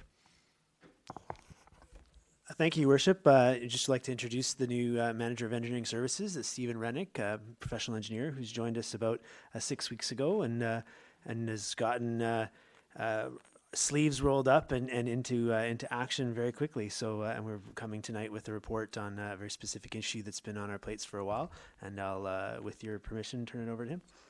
Thank you, Mr. Haran, and welcome, Mr. Rennick. And sorry, I don't know if you heard that introduction, Councillor Zelka, but Mr. Steve Rennick, he's a manager of engineering. So welcome. Thank you, Your Worship. Good evening, Council. Thank you for your time. I'm here to present this evening on intersection safety upgrades at the corner of Beach Drive and King George Terrace. As we outlined in the report, this is a three-legged intersection where currently only 2 of the 3 legs have stop signs. This creates driver confusion because drivers tend to assume that all 3 legs of the intersection have stop signs. Staff commissioned a feasibility study to recommend some upgrades to this corner, and staff is endorsing one of the 2 recommendations made in the report, which is to convert it to an all-way stop condition. We feel that an all-way stop condition is preferable to the traffic circle, which was the other option outlined in the report, because Oak Bay drivers are much more familiar with stop signs, and we also find that a stop sign will contribute to traffic safety by ensuring that all vehicles come to a full and complete stop prior to crossing the intersection. The estimated cost of the project will be $55,000, which can be accommodated within the approved capital budgets for transportation safety improvement and the pavement management program. And I'm happy to take any questions. Thank you, Mr. Rennick. Are there any questions? Councillor Zelka. Thank you, Chair. Thank you for the report. Excellent report. I always appreciate reading engineering reports. It warms my cockles. But I do want to ask, coming from Ontario, having been born there, an intersection like this that I would encounter there would ignore the fact that there's three and would just simply say all ways, as opposed to having maybe a driver who may not be familiar with this intersection have to count, is there a fourth? Is there one that I have to worry about, or something like that? Just so the question is, why would this not say all ways as opposed to three ways? And I mean, the question could be answered because we do it in BC. I don't know, but I thought I'd at least ask the question. Thank you. Thank you, Councillor Zelka. Mr. Rennick? Through you, Mayor. I may be using the terms all-way and three-way interchangeably, and I would have to refer to the drawing to be able to say which one we will actually be using. Are there other questions? Councillor Braithwaite? No, I just thank you for bringing this forward. I think that that's a very interesting intersection, and I think that this will bring a lot more clarity to that intersection. And my hope would be that one day the same clarity could be brought to the intersection of Estevan and Musgrave. Councillor Patterson? Thank you. I'm chuckling a little bit because I've heard that from that Councillor Braithwaite's comment. I've heard from many people. So and welcome, Mr. Rennick. And I'm just there may be people that have tuned in to learn about this. If you could perhaps give just a very brief, hopefully, background on why this project was selected, how we get to choosing this. Mr. Haran, you've got a little longer history here with us than Mr. Rennick does. Maybe more appropriate to put you on the spot with the selection process for prioritization of intersections. Well, thank you, Your Worship. We have dived into that kind of discussions with Steve's arrival, but thank you for letting me take this one because it can talk a little bit more about history. We are consistently taking in information from whether it's from residents that have complaints or issues that they're raising, from folks like yourselves, even just in the last 5 minutes, indicating that there's issues, from our own studies and information that we've gathered engineering-wise to try to do everything we can across the board to increase safety or to make things better or easier to understand. So this King George Terrace issue, that particular intersection, and the types of things that we're looking at can be very broad, like big projects, but also little ones too. So we had observed that this configuration and how it's set up currently, it's been that way for many years, and it doesn't work as well, and probably worked better when there was less traffic. So now we're starting to see more and more potential issues, and it was the kind of project that we could do a quick study, find the conclusions, and say that's a change we can make without having to do a ton of engineering and a ton of construction to make a positive impact. So it's generally meant as a smaller scope project. So that's why that particular one moved to the top of the list as something we could implement this year. Thank you. Thank you, Mr. Haran. Are there other questions? Councillor Green, did you have any questions? No, I don't. Thank you very much, Mayor. Other than I really wanted to welcome Mr. Rennick, but also to make a facetious comment about stop signs in Oak Bay. I do hope drivers will respect that stop sign, that new stop sign. It is a challenge sometimes in Oak Bay. Thank you. Maybe we can add a "Stop Please" sign to the intersection. I have just a couple of quick questions on this. One, just an observation on the placement of some of the signage. There is a very large hedge there that may have to be managed in terms of the signage. And then one question about the use of the sharrows. I note that we're sort of taking what is essentially 3 lanes of one left turn, one through lane, and then a second through lane, compressing it down to 2. And it would appear there's enough room there for both bikes and cars. Obviously, it's only a very short distance either way, but can you just explain a little bit about why the sharrow model there as opposed to maybe delineating space for bicycles on that or leaving it as it is? Thank you for the question, Your Worship. The reason that the sharrow is being implemented is that there's no continuation of a painted bike lane on either side of the intersection. That makes sense. Okay, thank you. I think that that answers all my questions, so thank you for that. Are there any other questions or comments at this point? Councillor Appleton?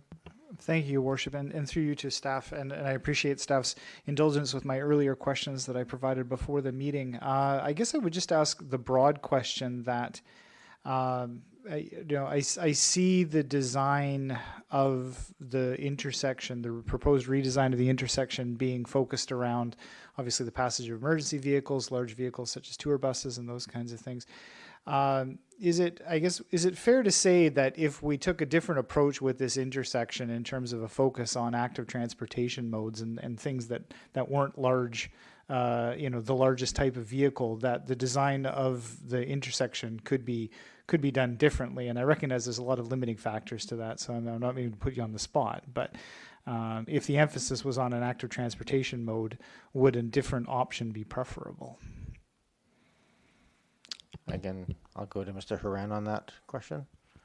Through your worship, I'll just ask for a bit of clarification from Mr. Appleton. Do you have something in mind, or is it more of a question, like a broader kind of philosophical question? I guess I'm just seeking a bit of clarity in the question. Thank you. Well, yeah, and I appreciate that. And through you, Your Worship, the reason I bring this up is because that road essentially it serves local traffic. But then it also needs to essentially, if you exclude the local traffic that passes along that section of beach and in the McNeil Bay area, the larger volume of traffic that we're talking about is, how should we put it, sightseeing, or at least people who are passing through, right? They're on so people who are just going for a pleasure drive, or they're on a tour bus, or in the summertime, they're in an active transportation mode. There's a raft of bicycles that use that area consistently year round. And I guess when we talk about the transportation corridor that is beach, that comes down from King George Terrace and then passes on to beach, we know this to be a quote-unquote sightseeing route, no matter what mode you use. So in the report, the emphasis is on making sure that we have a safe passage and what's going to be the most appropriate for passage of, I see an emphasis on vehicles, on motor vehicles. But I was just, I could see that review or that report coming in differently if the emphasis was to say, well, we were seeking to make this a really, really pleasant cycling corridor and a recreational corridor for active modes of transportation. And again, I'm not meaning to put staff on the spot here, but I'm just saying there's a lens that you can apply to these types of reports that could potentially produce a different result. Mr. Haran? Thank you, Your Worship. So thank you for the clarification. I think the best way to answer that one is, when we looked at this intersection, there's a number of things that we were trying to do to increase clarity and increase safety, and not just in terms of vehicles, because there is a crosswalk that's being added for curb drops that were already put in a year or two ago. But I do take your point that there's a limited view in terms of lenses to look at this particular intersection, and I guess the observation I'd like to make is we're heading in a direction where we'd be able to have a more a broader way to look at the changes we're going to make, but in the future, and we're not quite there yet. And part of that is the ask that the council has directed us, the staff, to bring back in terms of a better understanding of what the future active transportation network might look like, and then future discussions about the transportation planning, because we haven't had opportunities in the past, because there hasn't been a lot of funding for transportation projects, to actually speak about a capital improvement plan transportation-wise as a whole, including active modes and pedestrians and so on. So we're kind of in a transition from how things used to be to where we need to go, and we're still stuck in that middle zone. So for this recommendation, it's very much a project that make it as safe as possible within the budgets that we have available. And in the future, I think it's fair for you, the council, and the community to expect a little bit more in terms of how things fit into the bigger picture in terms of aspirations for transportation networks in the district. Thank you. Are there any other questions, comments? I'm not seeing any. I'll move the recommendation that council direct staff to carry out the proposed intersection safety upgrades at the corner of Beach Drive and King George Terrace, and further that traffic control order number 2020-21 be adopted. Second. Moved and seconded. Any other discussion? Councillor Appleton? I thank you, Your Worship. And I just very quickly just really appreciate the Mr. Haran's comments, and I agree 100%. You know, the physical nature of the changes in this case won't limit, you know, further changes to the intersection. It provides a safety improvement, but also isn't such a physical change that it would otherwise limit for further changes. So I'm in support of the motion as it stands, with the understanding that I very much agree with the comments made by Mr. Haran about future active transportation planning. Thank you, Councillor Appleton. One other question that occurred to me. If it looks this goes forward, what is the time frame for the work being considered for this project? Is it this winter, this spring, next spring? What would be the time frame? Thank you, Your Worship. It is scheduled to be implemented, if approved, before the end of 2020. Okay, thank you. And I just would note one thing, and that is, these changes will probably increase noise at that particular corner, especially for the tour bus type pieces that will come to a complete stop and accelerate. So just be aware of that as going through that might be a concern raised by some of the immediate neighbors at that intersection. That might change, it might not. The buses gear down and gear up anyway, but just something that happens because they make that turn. All right, very, very good, thank you. Seeing no other comments, Councillor Green, just because you're not here, is there any additional comments you have? No, I don't. Thank you, Mayor. Okay, I'm not seeing any other around the room, so we have a motion on the table. All those in favor? Councillor Green? Yes. All right, that passes. Thank you very much, Mr. Rennick, and welcome to your first, but not your last, council meeting with Oakley. Very much appreciate the work that you're undertaking for us on a daily basis. Next is number 11. Time extension use of public spaces to support small businesses. I believe, Mr. Haran, are you here for this one as well? Yes, Your Worship, I am. All right, so why don't I let you introduce this item? Back in May, staff brought to council a request in order to adapt the streets and traffic bylaw to make some changes to allow us to use that as a mechanism to allow businesses to use the public right of way in terms of parking or sidewalks or boulevards, to expand the footprint to enable opening businesses and to facilitate social distancing for those businesses. Those recommendations back then were tied to the provincial government's TESA authorization. That's the temporary expanded services area authorizations to serve food and liquor in wider footprints than normally authorized. And all of that was tied to a calendar end date of end of October, and then following shortly thereafter our recommendation for the allowances of the public right-of-way to middle of November. Now, the province has now extended those timelines for another year for the TESA, the authorizations.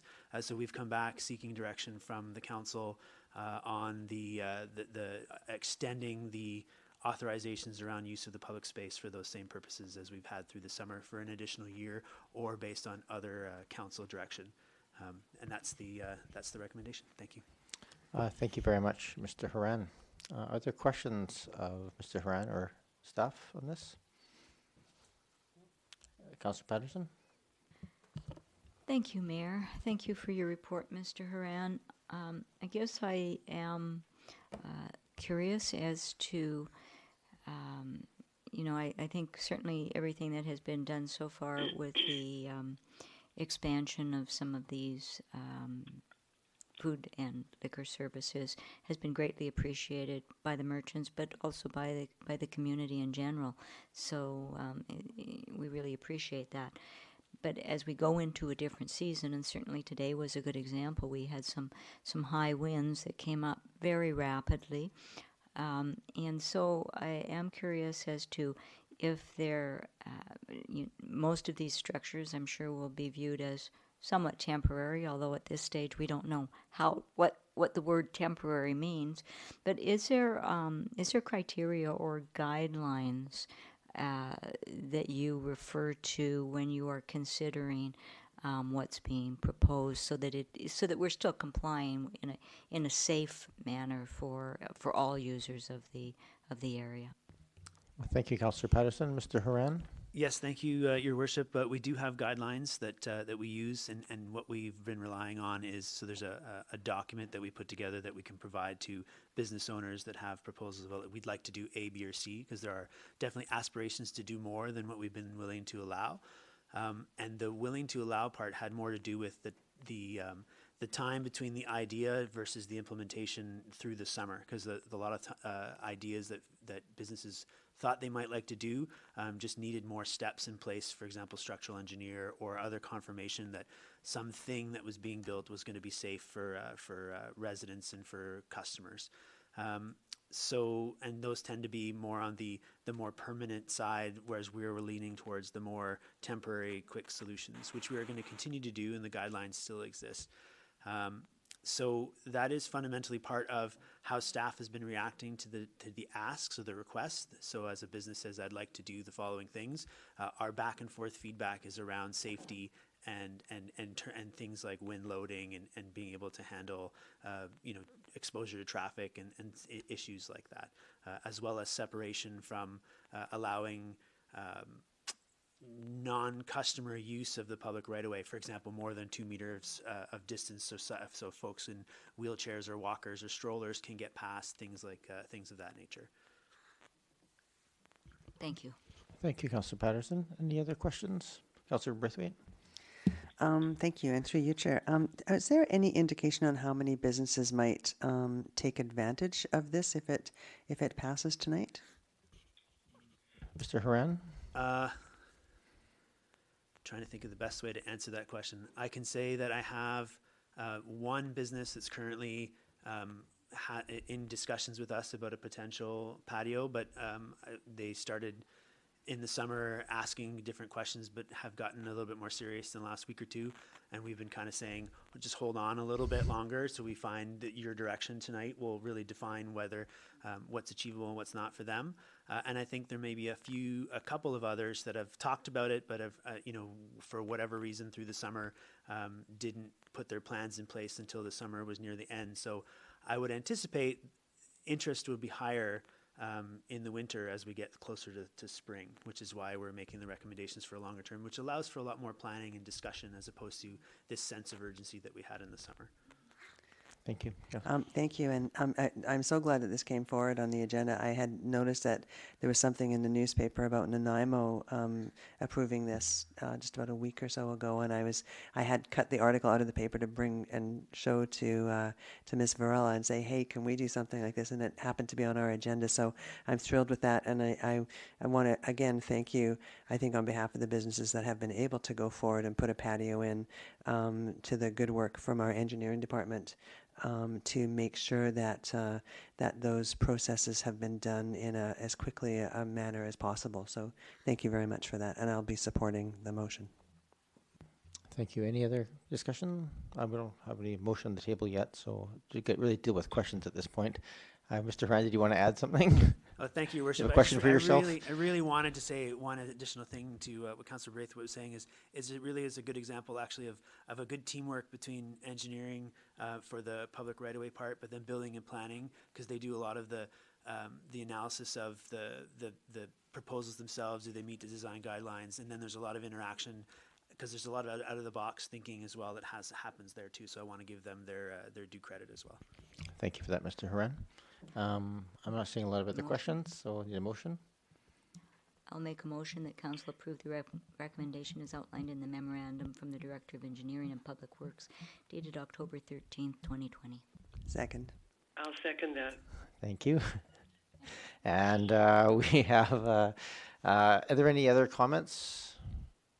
Councillor Appleton? Yes, Kevin, it's Corrine. Go ahead, Councillor Green. Yes, I just wanted to acknowledge the work that engineering and building and planning have collaborated on. It's really made a difference. I'm also mindful of some of the concerns that were recently raised about pedestrian traffic and patio interfaces and the concerns around safety and also the non-customer use. But I'm really impressed with the level of support and response that we've had from engineering and building and planning to address those concerns. And I know the BIA really appreciates it. So thank you very much to everybody that's been involved. Thank you, Councillor Green. Councillor Appleton. Thank you, Your Worship. And I don't want to beat this one to death, but I think I would be remiss if I didn't point out that I was very the provision of these patios and the provision of a different way to perceive the use of public space, because the streets are public space, has been really important for this community over this summer. And this has been a big win. It's not a huge number, but I think it demonstrates what's possible. I was very heartened when I was with Councillors Green and Braithwaite when I went to speak to the BIA about how they felt that it was kind of anchoring a bit of motion and energy into the village. And I think we've all sort of been of the mind that the village is a great public space and has the potential to even have more activation and even have more going on. And especially in a year where, we've kind of been handicapped by COVID and really limited in what we can do. This has been a big bonus. I think it really shows, it really is a good demonstration of what's possible. So for me, being able to extend it, I'm really grateful that the provincial extension's been granted. It's really a slam dunk as far as I'm concerned. Thank you, Councillor Appleton. That was a clear endorsement, if I ever heard one. I want to just express my appreciation for not just, rubber stamping this, but thinking it through and including the specifics about the weather protection structures and those other pieces and the inclusion of private land considerations as well as public. These are all, for those watching, really responsive to questions and inquiries from that staff have received and are responding to that to make sure that we're giving this the broadest possible. And I too am very supportive of this and supporting many businesses are still suffering greatly and need every bit of help they can get. And the spirit of the staff, being creative between there's engineering or building and planning or the administrative staff to try and find solutions in these situations does nothing but help our community move it forward and get through these harder times. So I want to express my appreciation for that work that's done on a daily basis by staff. Don't see any other comments or questions, so I'll call the question. All those in favor? Councillor Green? Yes. Thank you. Very good. Thank you. We have next up new business and verbal reports. Is there any new business? Report in the Capital Regional District. I didn't actually make any particular notes. We are meeting as a CRD board tomorrow, but a couple of items of note to Oak Bay. One, the request for proposals completed for the consultation process for Oak Bay Lodge lands and what might be coming next. That is up to the CRD. It was approved at the Hospital and Housing Committee meeting, and we'll go to the CRHD board tomorrow for confirmation, and that when that is done, if it's done, we'll then kickstart that consultation process, which we hope will start in the coming weeks. And just of interest, there's a lot of planning work going on right now that's coming at the board, which is looking at service level planning, and that'll influencing the budget coming up. So those are both two big things.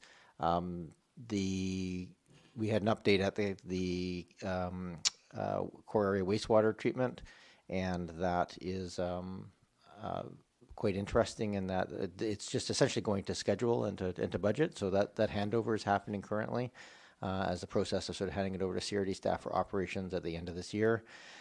And one last point I just found interesting that is being done is a real effort to try and find within allowances in the Local Government Act for more First Nations inclusion at the committee level. Can't exist at the board level at this time, but at the committee level for inclusion for. And so there's some options coming. First, it's the first time the CRD board will look at it to consider how we might allow for that input to happen from all of the representative First Nations around the South Island and Gulf Islands to provide their input specifically to those committees on either generally or on items of interest to them or other mechanisms. It is quite a challenge, I will say, just under the Local Government Act, but it's been well received by the First Nations communities for the most part. This is a joint recommendation to come forward, so we'll work out the details in the time coming forward, but I thought it would just be of interest to this body to hear what's happening there, to try and drive some of that reconciliation, and hopefully better decision making, so that people are all aware of the challenges facing us as a region, which, as we all know, don't stop at each other's border. So that's my update. Are there other verbal reports from members of the committee, or sorry, of the council, from other committees or responsibilities? Councillor Patterson. Thank you, Mayor. Just like to report on the Oak Bay Heritage Foundation. They held a meeting earlier today, and out of that meeting, a couple of interesting points. They have completed their review, as is prudent of them to do, the criteria for the grants eligibility for heritage, registered and heritage designated homes. The criteria that they have evaluated is consistent with other municipalities, including the City of Victoria, but the revamped criteria will be included in the Foundation Policy Manual. We did also receive information from Tanya Muir, the Director of Cultural Resources Management Programs at UVic, has confirmed that their recipient of the Oak Bay Heritage Foundation Award for 2020 is Jenny Francoeur, and some of you may recognize that name. Jenny was participated in discussions in the Prospect Heritage Conservation Area, so we were not that we have any influence in any way on who receives the award. We were very pleased that it went to Miss Francoeur. The annual general meeting of the Oak Bay Heritage Foundation will be held via Zoom in November. Thank you. Thank you very much, Councillor Patterson. Any other reports? Councillor Patterson? Go ahead, Councillor Green. Yes. Oh, thank you. Just very briefly, I attended the last, along with Councillor Braithwaite, I attended the last tourism committee meeting, and the recovery is challenging and still quite slow for them. So anything we can do in the village, as Councillor Appleton pointed out, that attracts visitors and helps to support our local facilities is really a great benefit to them, and they remain hopeful. But it's a very difficult time. So I think, as I say, the recovery is slow, but the tourism committee is a very positive group, and they're innovative, and I'm sure that we will all get through this. But it's been a tough slog. Also working with the BIA and staying in touch with Ms. Leary, and she has been, as I mentioned earlier, very impressed with the way staff have responded to concerns and to ideas around the utilization of public spaces. So all in all, I think both of those groups are working together, actually more than they have in the past, and that's a really good thing as well. So thank you. Thank you, Councillor Green. Councillor Braithwaite?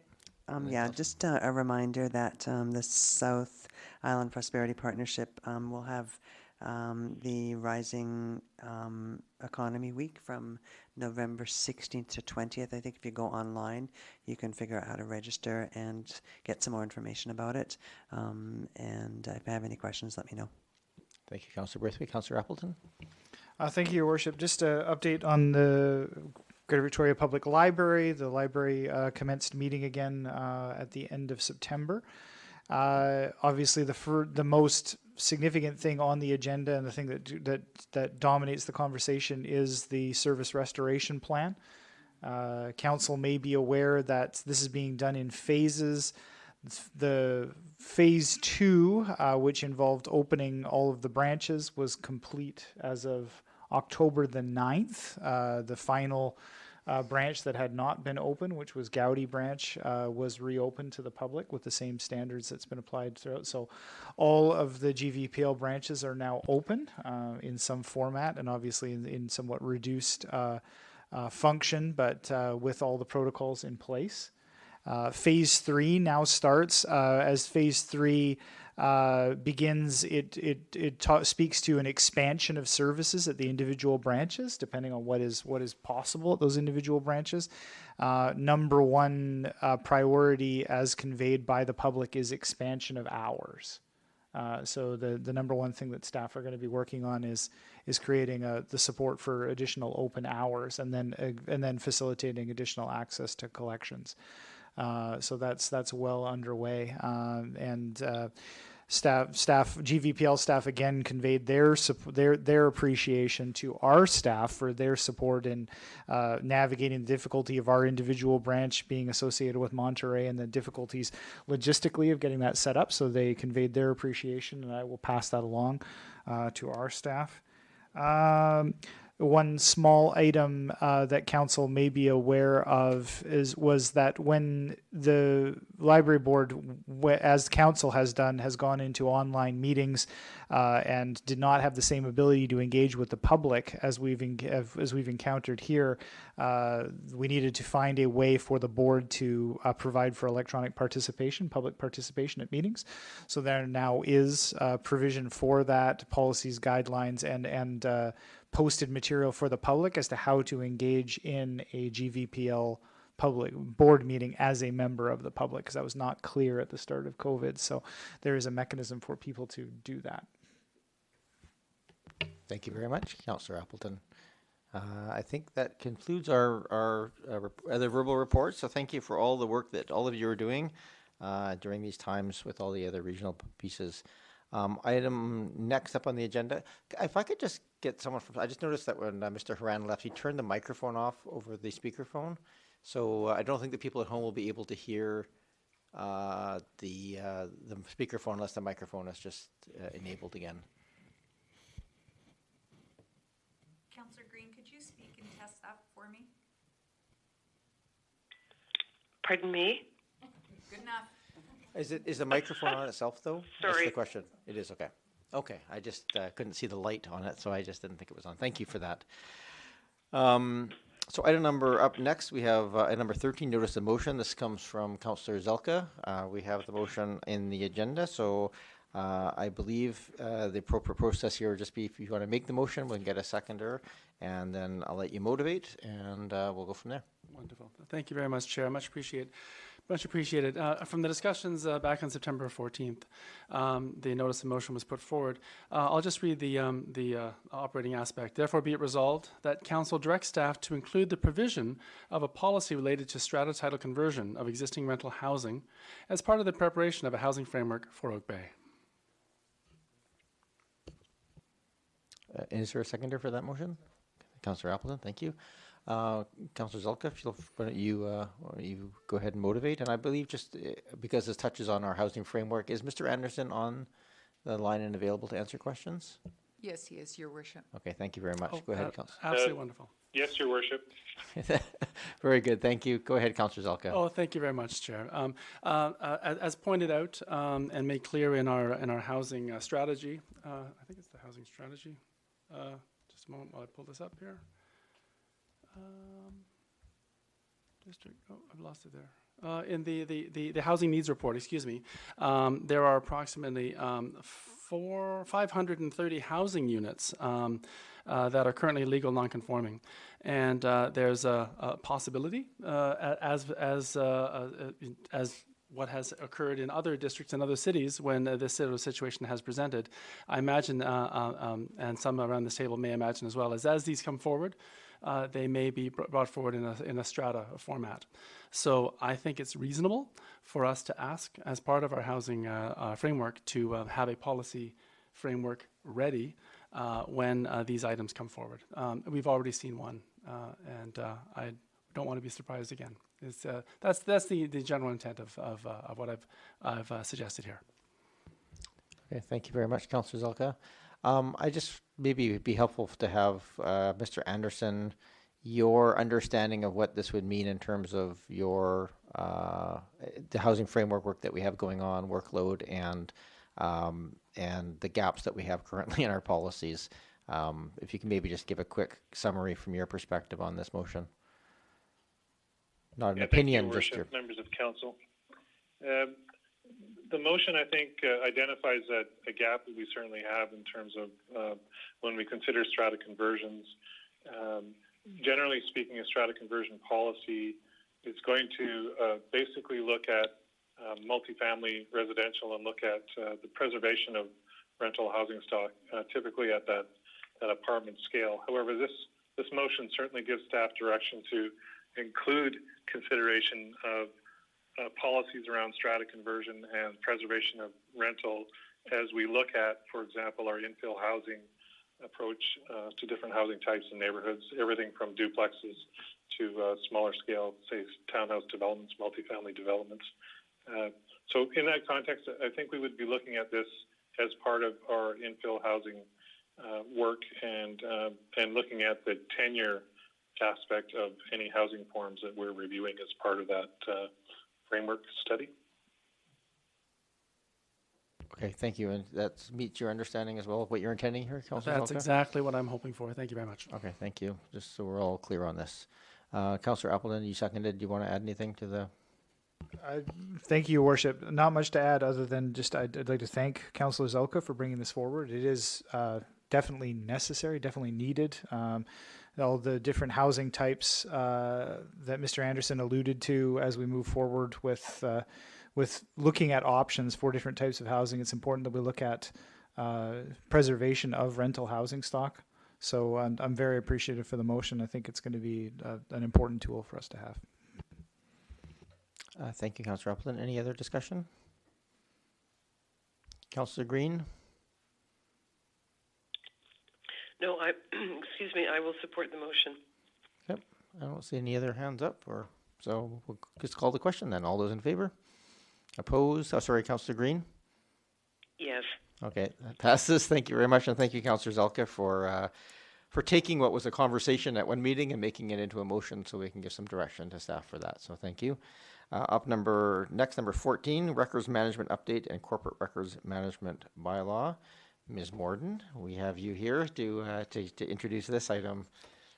Thank you, Your Worship. So I'm pleased to bring forward an update on the organization's progress to date with respect to Council's strategic priority to review the district's Records and Information Management Program. So this initiative was prioritized within the 2019 to 2022 corporate plan and is aligned with two strategic priorities: sustainable service delivery and service excellence. Despite a few delays due to COVID, the activation of the local EOC, and some changes to corporate services staffing, there has been some significant progress on records management throughout 2020. And I just wanted to take a moment to acknowledge the tremendous efforts of Ms. Nervo in moving this project forward, and also to staff throughout the organization for engaging with corporate services in a really thoughtful and positive way to move this, to move records management forward. So as you'll see in the report, we are well on our way with consolidating all of the legacy paper-based systems through the organization within one classification and retention system, and that is based on the Local Government Management Association of BC's model, which is widely used throughout the province. Also attached to the report, you'll see an excerpt of Oak Bay's newest version of the classification and retention manual. This is a living document. It's important to note that this needs to remain nimble as the organization's records management needs change over time. On that note, in addition to the project update that's before you this evening, Corporate Services is also proposing a corporate records management bylaw, and this bylaw formally establishes the district's records management classification and retention program, and importantly, it authorizes the corporate officer to oversee the operational management of that program. So that includes modifying the manual as the needs of the organization change and developing policies, procedures, toolkits, and a corporate training program. And I think I noted within there we have 4 policies waiting for the new director. We have, for her review, we have the Records and Information Management Policy, a draft Information Technology Acceptable Use for Records Management Policy, a refreshed privacy policy, and electronic communications for records management policy. So she gets to hit the ground running. So with that, I'm happy to take any questions from council on the project or the bylaw. I should just note that in your agenda package. I believe that the recommendation appears as a that and then further that, but they should be two separate motions. So there's a motion to receive the update, and then the bylaw would be considered separately. Thank you very much. We should definitely get if we're doing corporate services motions, we should get the motions correct for sure. So thank you. Are there any questions of Ms. Morden or to Councillor Patterson? Thank you, Mayor, and through you to Ms. Morden. Thank you so much. I have, at the risk of sounding like a broken record, It's not technically a question, just for the record. I have been asking for records management improvement for the district for a while now. And so I really thank you for bringing this forward, and it sounds like a very good start. Do have a couple of questions about what is presented. I'm happy to see the classification system that's identified, because I think that's really been important as new policies have been coming forward. They've always had a blank, and I tend to be a little apprehensive of policies that don't have a classification on them. So it's nice to know that that will be activated. But I am wondering, with that in place, if you could comment on what guidance, what criteria governs retention schedules for documents, and how that is incorporated into the program. I guess I'm thinking in terms of how long documents are active records versus being moved into the archival system. Ms. Morden? Sure, thank you, Your Worship, and through you to Councillor Patterson. Yes, that is all part of the manual that is being brought forward, so it has the classification codes, but also, and I'm thinking it probably wasn't included in the excerpt that I provided, within those codes and within each specific category, the retention is set. So it's very simple to implement, and that's part of why it's really important to have a bylaw, because it commits us to that entire manual and that entire classification and retention system. And then it's very simple for staff to action on a regular basis. So, yeah. Councillor Patterson? Thank you very much for that information. If I can just continue. And this really, I guess, when I think of the bylaw that is presented, which I support, but are there any documents that would be excluded from the program? I guess I think of documents that are maybe created or received by a member of council, but not used specifically in our role as a member of council, or records of affiliated bodies like the Oak Bay Heritage Foundation. So how would record keeping, how would those types of documents be treated within this system, or what would be the intent? Ms. Morden? I'm not entirely sure. Do you mean like if there was communication records created by council? So we will be covering that off in the corporate training program. Council will be included in that as well. And we'll be developing some more specific policies around email management, text messages, because I know that is an area where staff need some training as well. So, so that will all be addressed through policy. Yes, they will be included. They are corporate records, the communication records.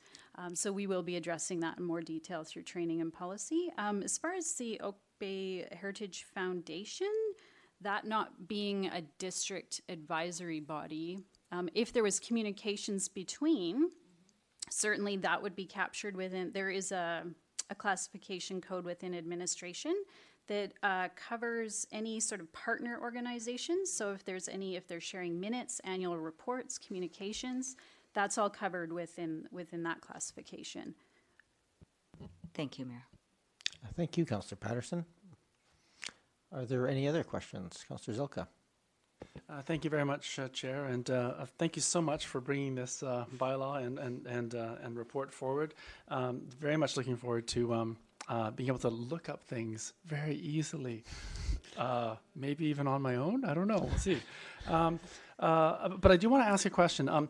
From a very simple reading of the bylaw, it implies that the definition of a record has to be on something, such as I don't know, on paper or on a floppy disk or on a compact disk or something like that. But so the question I have relating to that is, does this preclude a digital first approach to records management? And if you don't have an answer, I'll completely understand that. But I do know that other government bodies are foregoing paper, and they're going straight to digital, and it stays digital, and maybe goes up in this thing called the cloud. At some point, we may want to as well. And I just wanted to know whether this bylaw precludes that at this point. Ms. Morden, I'll let you answer that question. Thank you, Your Worship. No, I think within the definition that's given there, and again, this is based on a template bylaw from the LGMA, but there is mention of electronic records sort of near the end of the definition, and it does talk about computer programs or any other mechanism that produces records. So I think they've tried to be fairly broad there, and certainly our intent is to be moving in the direction of electronic records management eventually. But yeah, thank you for your question. Thank you. Any other questions? Councillor Green, just in case you're on mute, I'm just going to ask you in case you have any questions. No, I was just going to make a comment when the time was right. All right. Well, we'll do, first we'll do the records management receipt. We'll get that motion made first before we get to the readings. That the records management status update report from the interim director of corporate services be received for information. Moved and seconded. Any other discussion on that piece? I'm going to say a quick word just because it's easier here than it is in the course of bylaw readings. I just want to express my appreciation for this. I think I have come to learn in my time on council how critical this is for all the goals that we set from a governance perspective of transparency and responsiveness and efficiencies and all those kind of wonderful words that we use. We can't do that work well without having records that are easily findable, easily searchable, consistent, and that allows us to share that information proactively. So this seems, in some way, I think to most people, I think would be surprised to hear the enthusiasm of the council over a records bylaw, but it's there because because it enables all of the other things that allow us to do all the right things to serve our community well. And so just really express my appreciation to staff for doing this work, because it's sort of unsung work, but at the end of the day really makes it possible to serve our community well. So thank you for that. Don't see any other discussion on this, so I will call the question. All those in favor? Councillor Green? Yes. Thank you. We need so first and second reading, if we could. I'll move first and second reading of the Corporate Records Management Bylaw 2020, number 4768. Second. Moved and seconded. This is a chance for discussion on the bylaw. Not seeing any. Councillor Green, did you have any comments on the bylaw? No, my only comment was that these are the quiet heroes in the municipality that are doing this kind of work. I think you just said unsung, but this is the work that underpins everything else that we do. So I'm really impressed, and I want to thank Ms. Morden and staff for this work. Thank you. Thank you very much. All right, I don't see any other discussions, so I'll call the question. All those in favor? Councillor Green? Yes. And then in third reading. I'll move third reading of the Corporate Records Management Bylaw 2020, number 4768. Second. Moved and seconded. Thank you. All those in favor? Councillor Green? Yes. Thank you very much. And this will come back for adoption at our next council meeting, I'm assuming. And last, we have the permissive tax exemption for 931 Fowl Bay Road. And I apologize, I don't know who's, I guess it's coming from, is it Mr. Anderson? Director Payne, I believe, is on the line. Okay. So Mr. Payne, our Director of Finance, welcome. Thank you, Your Worship. Good evening, Council. The district has received a permissive tax exemption application from the Demezi Memorial Abbeyfield Legacy Society. Apologize for pronouncing that incorrectly. This property is situated at 931 Fowl Bay Road. This property qualifies for consideration for a permissive tax exemption since it's a nonprofit under the community charter. Property is currently being used to provide means-tested affordable housing for low-income seniors. The assessed value for 2020 currently sits at $2.6 million, and if exempted, would be worth approximately $7,500 in municipal taxes, or a total of $12,700, including all taxes from other governments. The district doesn't currently have a permissive tax exemption process. However, local governments are required to have a permissive tax exemption policy in its financial plan.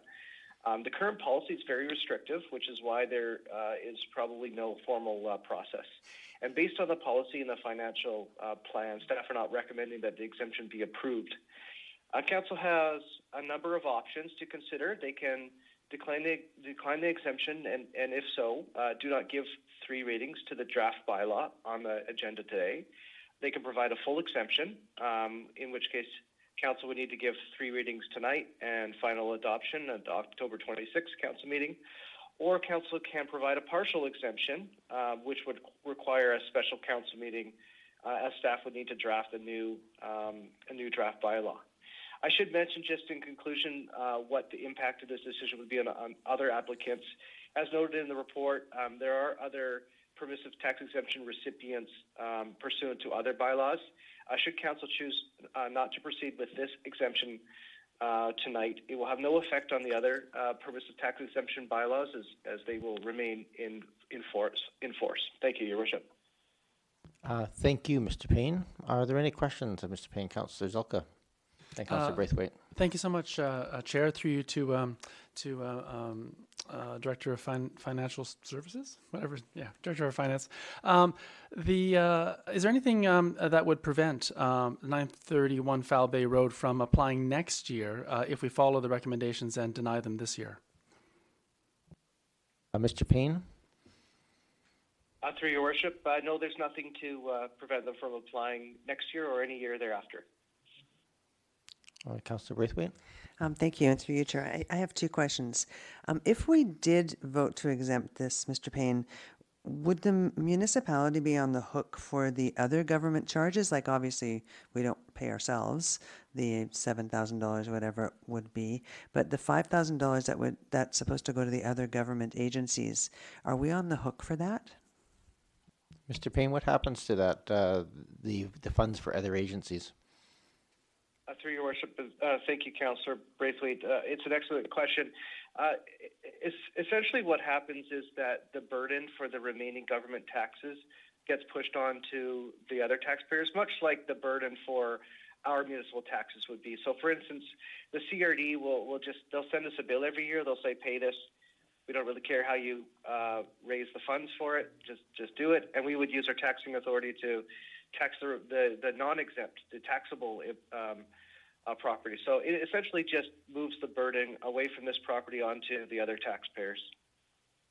Thank you. And my next question is, if we did go ahead with something like this for this particular organization, what is your best guess, and I'm sorry to put you on the spot about this, but what's your best guess for other nonprofits coming forward to ask for a similar tax exemption?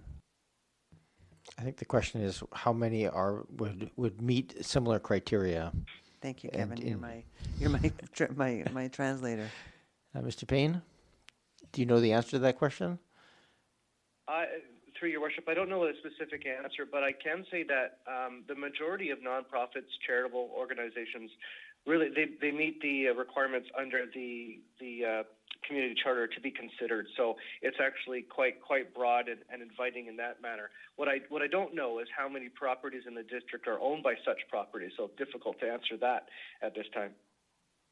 Thank you. I guess that where I'm coming from is I mean, it would be lovely if we could offer a tax exemption to all of these different nonprofit organizations that meet the criteria. But sadly, I don't think we can, as a municipality, afford to do that. So I don't think I could support moving forward with something. I would be looking at choosing the staff option number 1 to decline the application when it comes time to put a motion on the floor. It's always time to put motion on the floor. Then I will put forward option number 1 to decline the application. Is there a seconder for that motion? Second. Moved and seconded, thank you. We have a motion now live on the floor. Is there the discussion on this motion?